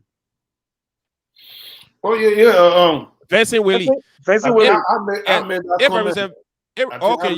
If Representative Vincent Willie can initiate on building a rehab, you think it's important that each lawmaker starts at least in their district one of the project each Sunday at 72? Oh yeah, I mean, that's what I mentioned. I said all those areas that have Zoko in Liberia have somebody representing them in the house. They got senator and they got representative. So, and if they cannot put something in that budget for their area to help the people, and it's going to be very difficult to do. For example, I'm going to Liberia frequently. So in Johnsonville, where I have my going to be having my business location. So, and it's one of the things I observed, and I said to myself, I said, well, the approach that I'm going to take to Liberia is the same thing over here. Since I'm in Johnsonville, I'm going to identify some of the areas like this. What we're discussing at Zogo, we can identify and then we push to see how we can, get funding for our people. Because, I mean, I'm not saying that I don't care about the people that live in Pimp, but it's time for all the start from where you are and then try to spread all over the place. So what our power said is true. I mean, we have to pressure our people, the representatives, to get them involved, and also why Alvin said this is not one person thing, And I must say that even I don't have kids in Liberia, but trust me, I play on my children over there. They were bonds over there, my 2 girls, and just see one guy not playing field, man, that man I see. So we have to make sure that you think that it's not for you. They think right in our doorstep. Yeah, that's a side part of it. Yeah. When I went to Liberia, I think in November, I met a friend. They came. We all played soccer together, but he was more closer to my little brother there. He on the street. His sister told me, so when I asked for him, because he's a real play good soccer. He's a better man at Zoko now. So you see, we all here one with the other get people identify. So what Ivan is saying, I agree with him. But if we can initiate, start for as an individual and then approach the government, that'll be fine. Because we need a government backing to support them, but we got to start with ourselves first. And then I just want to touch on the Crusade stuff that happened go ahead. today. When I hear people saying that, the pastors, they should have come for security. And I feel that I don't think there was security over there checking people in. Okay, there was security. I've been talking to people in Liberia, there was security checking people in. And now, are we saying that the pastor should provide security for everybody that leaving the place to go home? No. So we cannot blame the pastor at this time. I understand. The pastor, they should have security and this and that. No, it's not possible for him to have every security going back home. Okay, so the government, look, brother, I've been to Liberia about 4 times. The government need to step up the security in Liberia. Yeah, they need to start dealing with the law and order. Look, people were harming Liberia and we just go scot-free. I was there recently in November. The guy the lady that got killed, it happened right to the LPSC junction. I was there that same day. Okay, for $5 they kill that person, and we don't know what happening now. So the government need to step in, because everything we are talking now, brother, we can try our best. But if our government cannot provide security for us, it will not work. You know, so the mental health and the security got to go together. So that's my own take on that. But we need to try our best to see how we can start. Mr. Logan, let us start. Individual can start it, but then we got to make sure the government get involved. Because if we go for the government now, government will not just come right now, but we need to start first and then let the government get involved. Yeah, what you say, mental health security got to get to come together, right? We think security are what our money. Oh yeah, no, I agree with you. I agree. The government has money to put in that in the jet plane, because exactly. That's one lawmaker salary, right? You know, the government has money. If it's the Liberian government that lie. The government. My point is the government has the money. The money is there. But how to distribute the money, that's their problem. Yeah, because the money going in individuals' pocket. Yeah. You know, the country has money. It's just the distribution and the allocation of the budget. That's what we're having problem with. You know, so we need to talk about it a lot and then engage the government. You know, 2023, somehow we're not politicians, but at least what I've been saying, we're gonna be there. You will need our vote. You will need exactly. We'll not be part of a political party, but we'll be there to make sure that some of the things we put on the table, so they can work towards them. We don't stay on the side, be there, sitting on the fence, look at it. No, we got to be involved, to get it done. The government is above to raise $1 billion. You think where the extra money going to go? On salaries. Yeah. So all right, Mr. Zinam. Yeah, we all need to get together and see how best we can, it helped me so much that with this thing happening, and because it don't hit us yet, we're getting a far from, but it right to our door. It already hit me, so it's not strange. Okay, it right to our door. Yeah, we need to do our best. All right, Mr. Zina, thank you so much for joining us tonight. We really do appreciate you, man. You're welcome, brother. All right, thank you so much, Mr. Zina. So we're going to go to Mr. Kende. He said he wanted to address Mr. Logan on something as well. So, Mr. Kende, because this show was meant for you and Mr. Lloyd, we will give you 5 minutes. Okay, thank you so much. First of all, I want to say a little silence in my mind for the people that lost their lives in Monrovia yesterday, their time, and today our time. You see, when we started this whole disarmament situation in Liberia, we went to Hotel Africa, and our agenda and our program was not cash for guns.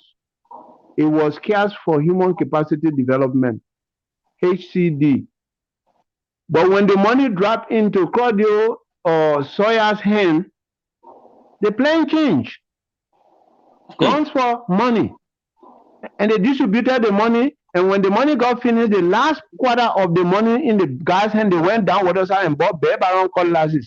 Can anybody remember that right after the disarmament, it was bear barrel attack in Monrovia, right? Yes, they used to call it Isakaba. They were going to houses with cutlasses and chopping people with cutlasses into houses because they ate all of their money and the money was finished. But when we planned this disarmament, we said we register all the disarmed people into their countries of origin. If you were from Lofa County and you fought the war and you disarmed in Monrovia, we train you in Monrovia and send you back into Lofa County with the resources you train in. Because our scenario was a third grader at the time of disarmament was still a third grader. Doesn't matter how old he was and how many children and wives he has. He was still a third grader because he was never going to school. As a Liberian, he deserved a job, but we couldn't give him a job because he knew nothing to work with. So we decided that when they return the guns, we train them into the area that they fit so that we can send them back into their counties. Then they become resourceful people into their counties. Because not everybody is academically fit. Some of us, you put us in class, we fail, but if you give me cutlass, I can brush fine. You see that? So it doesn't mean that because I didn't get a B or master's or a PhD, so I'm not a good person. I'm only good in my area. And you can give a PhD make cutlass, he will hold it like a pencil, he will cut himself instead of the grass. So you see, everybody is educated into their little things they do. The disarmament was completely thrown out of our plane. It was a disaster, and Claudio Sawyer can look into my face today and say our time in Hotel Africa was wasted. Today we have a bunch of people sitting in Monrovia smoking and on national television. Okay? Now, we looking at our government being responsible for mental health. I gave you a 2012 or scenario I had with my own personal friend or Norwood Langley when he was commerce minister with his deputy or Crawford. You know, I went to them with a plane that I went to Norway, Holland, and China, and I came with a food canning process plane in Liberia. And he asked me, what am I going to get? And I felt so disappointed. I came back to the United States. I said, when I find it, I'll come back. A lot of things people try in Liberia, we have faith. Okay? That is why I took upon myself to do away with government. Even what we are talking about, I give you a project that we are running right now, of which I am the international coordinator.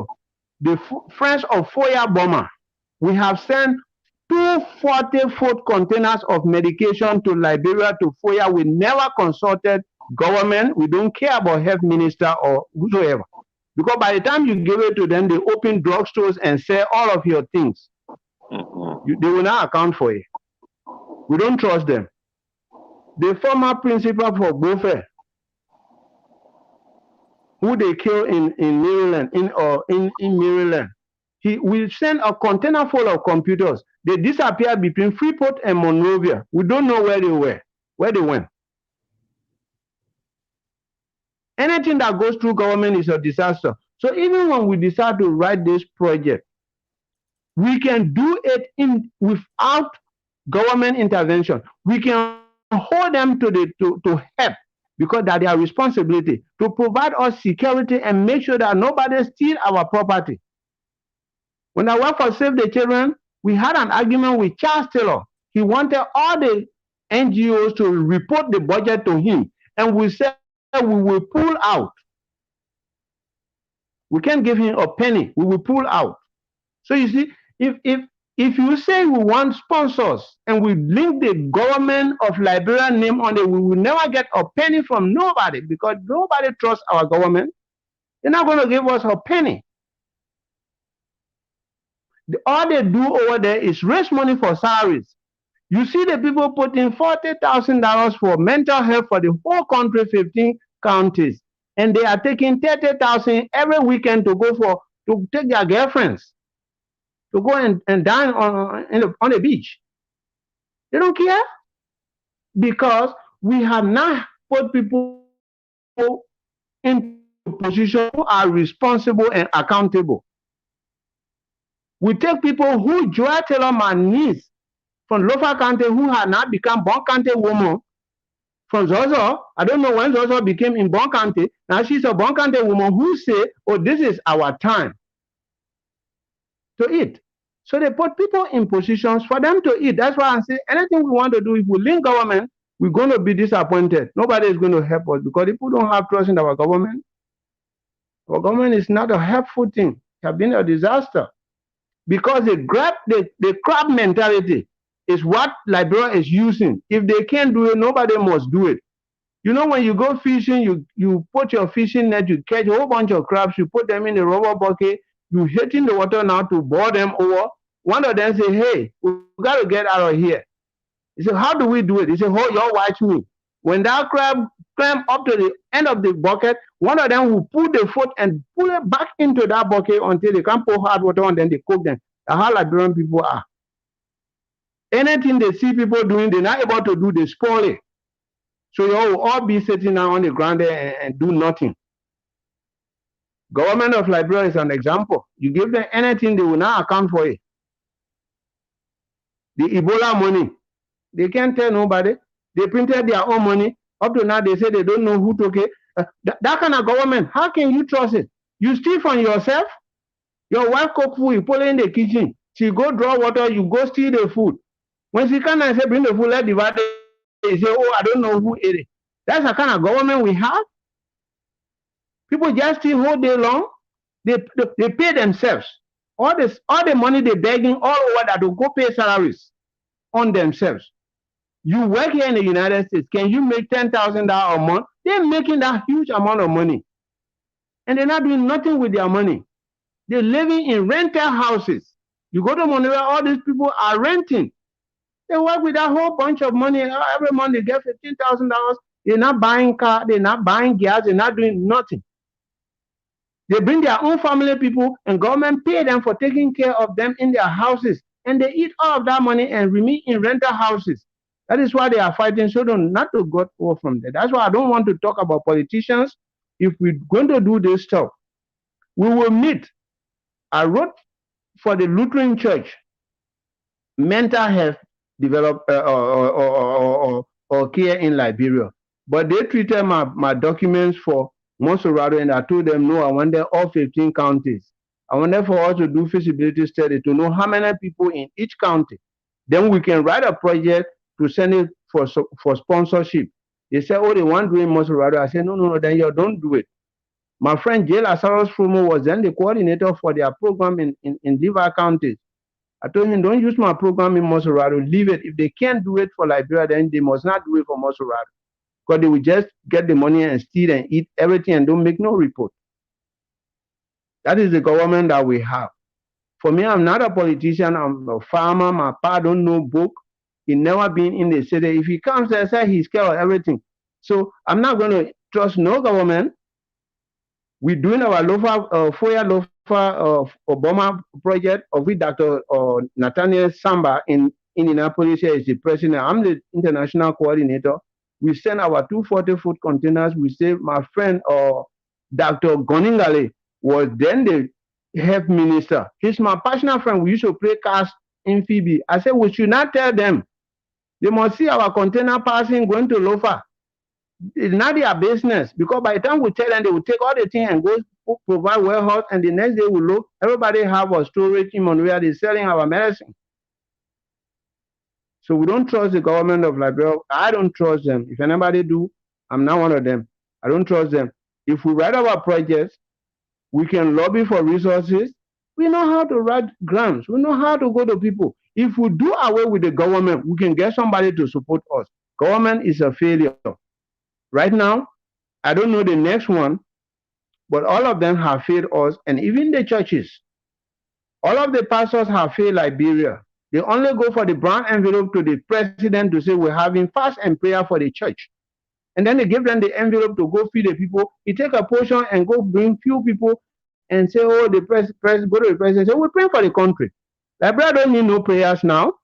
It is the people that work for Liberia need prayers. The country is blessed. God bless the country. We don't need no more prayer for the country.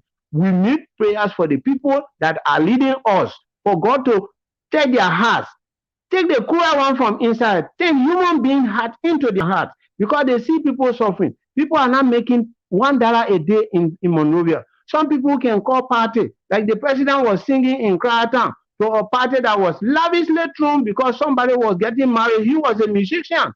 The president of our country was a musician. He was singing to the wedding.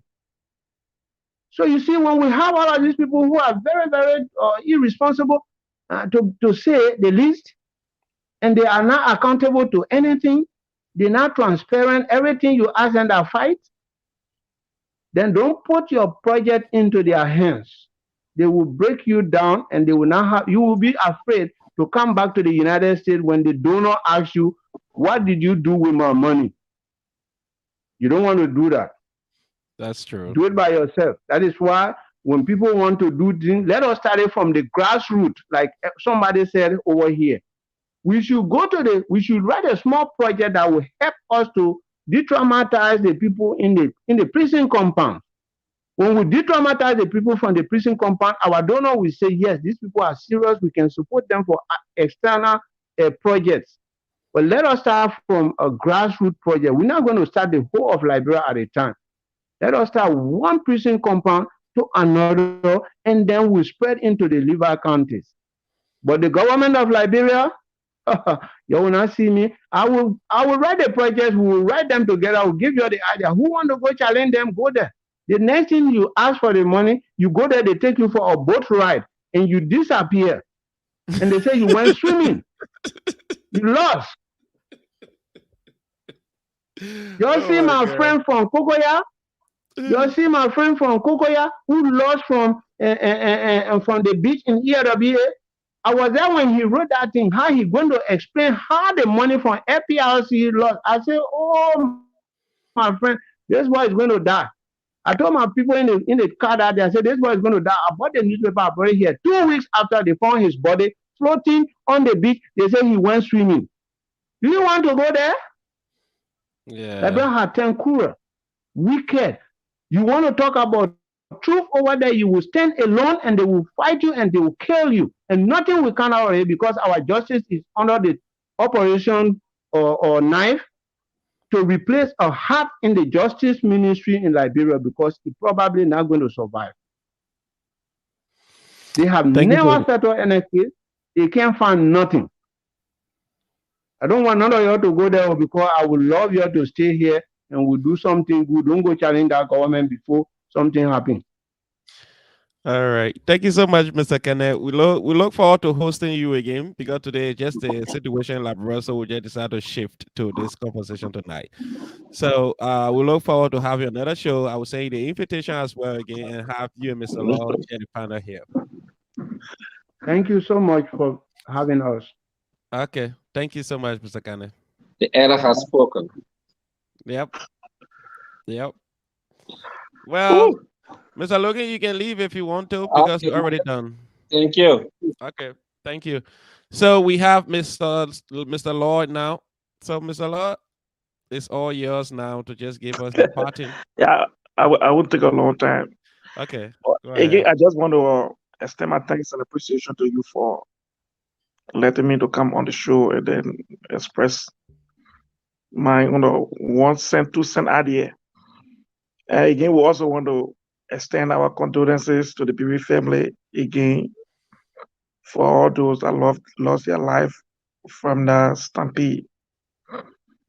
We are in prayer with them, and we pray that God will console them and give them peace of mind.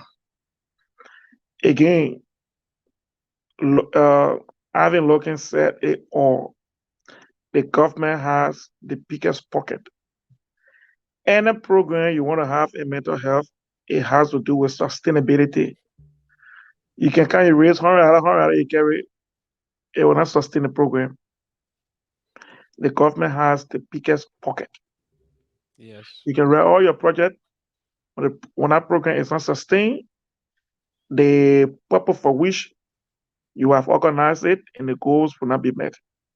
So I'm a believer that the government has a big pocket and they can afford the most of the bill. That's the reason why they pay taxes to the government. That's the reason why the government have resources and everything to take care of those people. We can all chip in. We can all do what we can do. We can go volunteer our services free of charge and do some rehabilitation and come back. But how long am I going to stay there if I volunteer myself? 1 or 2 months, I come back. So the program had to be sustained. If you're taking somebody from his house that going on the street every time, getting food and sell and feed his wife and children, you're taking that man, carrying that man in a place in a confined area who will take care of his wife and his children. That's true. So you see how complicated it is. It is. So it's not something you just go and say, take 1 person, you carry them, take 2 person, you carry them, you deal with it. No. And Power just told you, the man born children, born a baby. If you're taking a man and putting a man in a facility, what happened to the man's wife? What happened to the children? Who will take care of them? Why is in there?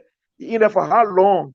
3 months, 4 months, 5 months? Who will take care of the family out there? So it is a complicated stuff that we need real structuring a system put into place.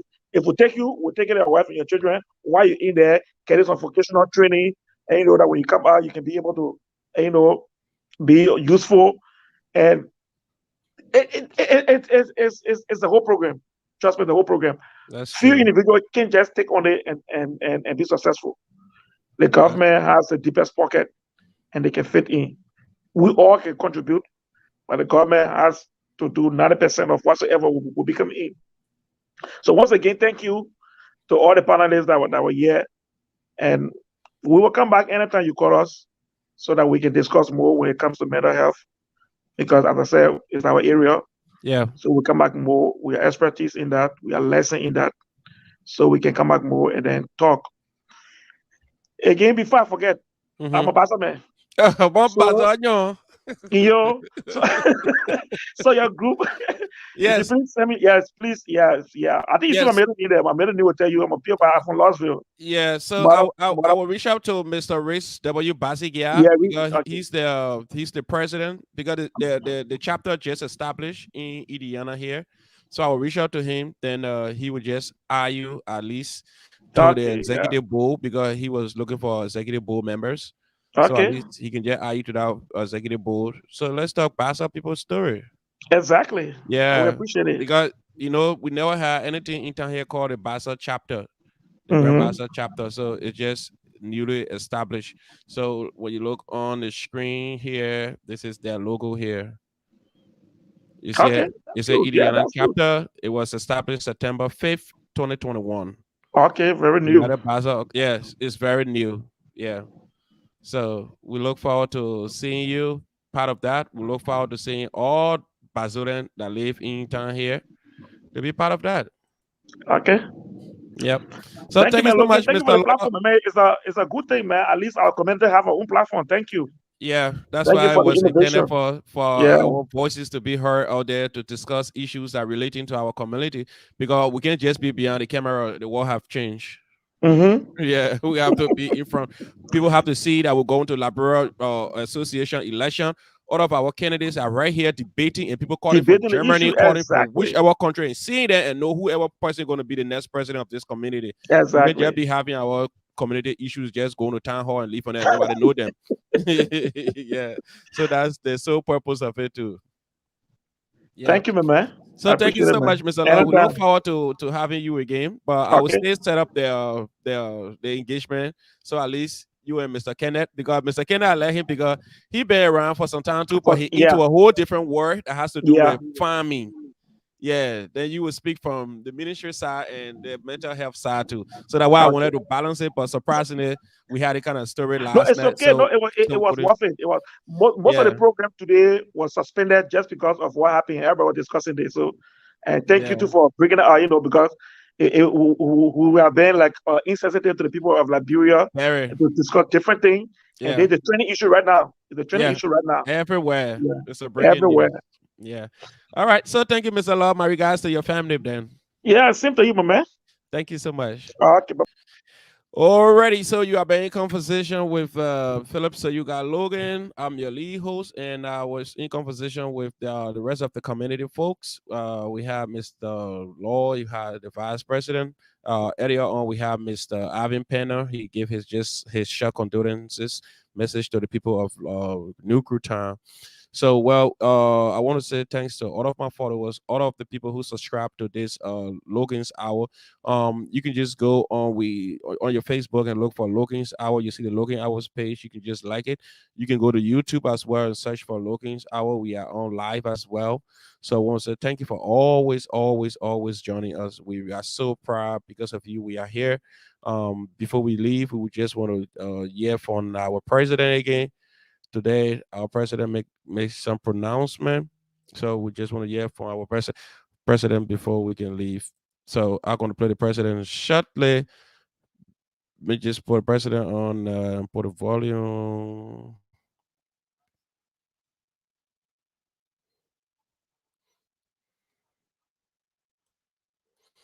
Okay. Just pray to God and hope that those our also rest in peace. Moving forward, we have to now put in measures how Crusades are offered because we got a juveniles that died. So, at what age citizens will go to a crusade and the dimension, the place, the size, how many persons will go into crusade. We are all religious people, but again, we must have the space, the necessary space. So now we will do our best to be monitoring crusade. and the people are over in the capacity, then we have to make sure we stay. This happened at the Holy Land. We all witness what happened, and that's it was repeated yet. So it shows that sometimes the size of the people, if they can't fit, you can allow them to be in a certain area when they don't have the space. So going forward, we'll make amends to make sure that those that haven't crusade will make sure that if there for 10%, there should be 10%. And then they'll celebrate to their congregation in another way. You have instituted 2 days of national mourning for the next 3 days. What do you want to see? What I mean, I think it's the best thing to do. Some families are working people. Their children die. They need to be constant. For 3 days, for the entire country, because we all have ready, and this is why it's a 3 days of mourning, so they can sit and reflect on what has happened. And so moving forward, we always correct what happened. Thank you so much. Thank you, Mr. President. Thank you, Mr. President. Thank you so much, Mr. President. Thank you so much, Mr. President. I like that. That's why I want to be president of the Republic of Liberia. So at least when I just cut the interview, everybody be like, "Oh, thank you, Mr. President. Thank you, Mr. President." So I want to say thanks to everybody for following us tonight. I'm so happy that I have you people. Because of you, I'm here.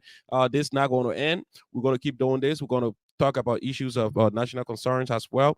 So today, and this whole week, we will be dealing with this issue, the tragedy in Liberia. And tomorrow, we will have our sisters, our brothers from the Basa Association side. They're going to join us tomorrow. So if you don't know them, we have Mr. Rich W. Basigia, who's the president of the Grand Basa Association chapter in Indiana. We will have Mr. Joshua Powell. He's the vice president, and followed by Mr. Richie. So if you look right here on the screen, I'm about to display that right now. So this is how you're going to look like tomorrow. We're going to have here Mr. Rex W. Basigia, former deputy minister, information, cultural affairs, and tourism. So he was former deputy minister for technical services. He's going to be our guest tomorrow. Through his instrumentality, we have the Grand Bassa chapter established in Indiana now. Then we have Mr. J. Joshua K. Power. You saw him tonight. He was on the screen here as one of the panelists. So tomorrow we have him. He's the vice president, followed by our brother, Mr. Richard Gunnar Jr. So he's the secretary general. So you're going to have the people here tomorrow. Then followed by, after tomorrow, we're going to have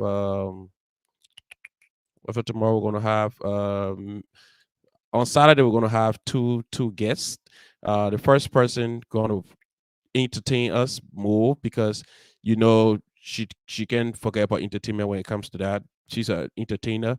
She's a comedian. Her name is Sister Fit Nelson. I think everybody here knows Sister Fit Nelson, and you know what she's capable of doing when it comes to entertainment. She's one of the people that really don't take issues at heart. She always smile. So Fit Nelson, when it comes to being in her comedian self, she don't shy away.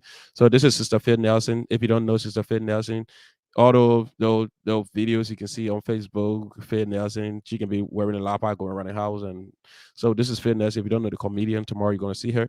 Let me say on Saturday she's going to be here by 3:00 p.m. Then the conversation that everybody waiting for is on Saturday. Saturday by 5:00 is going to be hot. Though we have situation going in Liberia, we will talk about it, because all of our conversation now is about what's going in Liberia. So tomorrow we will see the tough talking young Volule. He called in tonight. So this is the conversation here. On Saturday we have Mr. James Akwe, former associate editor, LBS, ELBC. Now he will be taking down Mr. Jan Volule and Mr. Anthony Gay. Mr. Anthony Gay, he's in Philadelphia. The first time he heard about the conversation, and he said, well, I want to be part of the conversation. I want to talk more about Mr. Edizana Cummings. So he will be here tomorrow. He will be here to back Mr. Jan Volule up. And Mr. James Akwe asking if I could balance the equation to have another person for United Party. He said, hell no.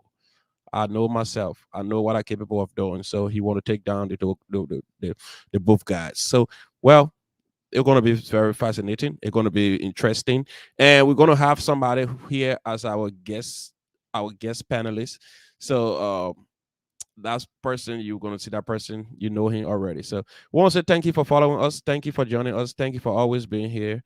It has been so nice with you. It's 8:46 now. We have to take our leave, so thank you for always following the Logan's Hour. Thank you and good night.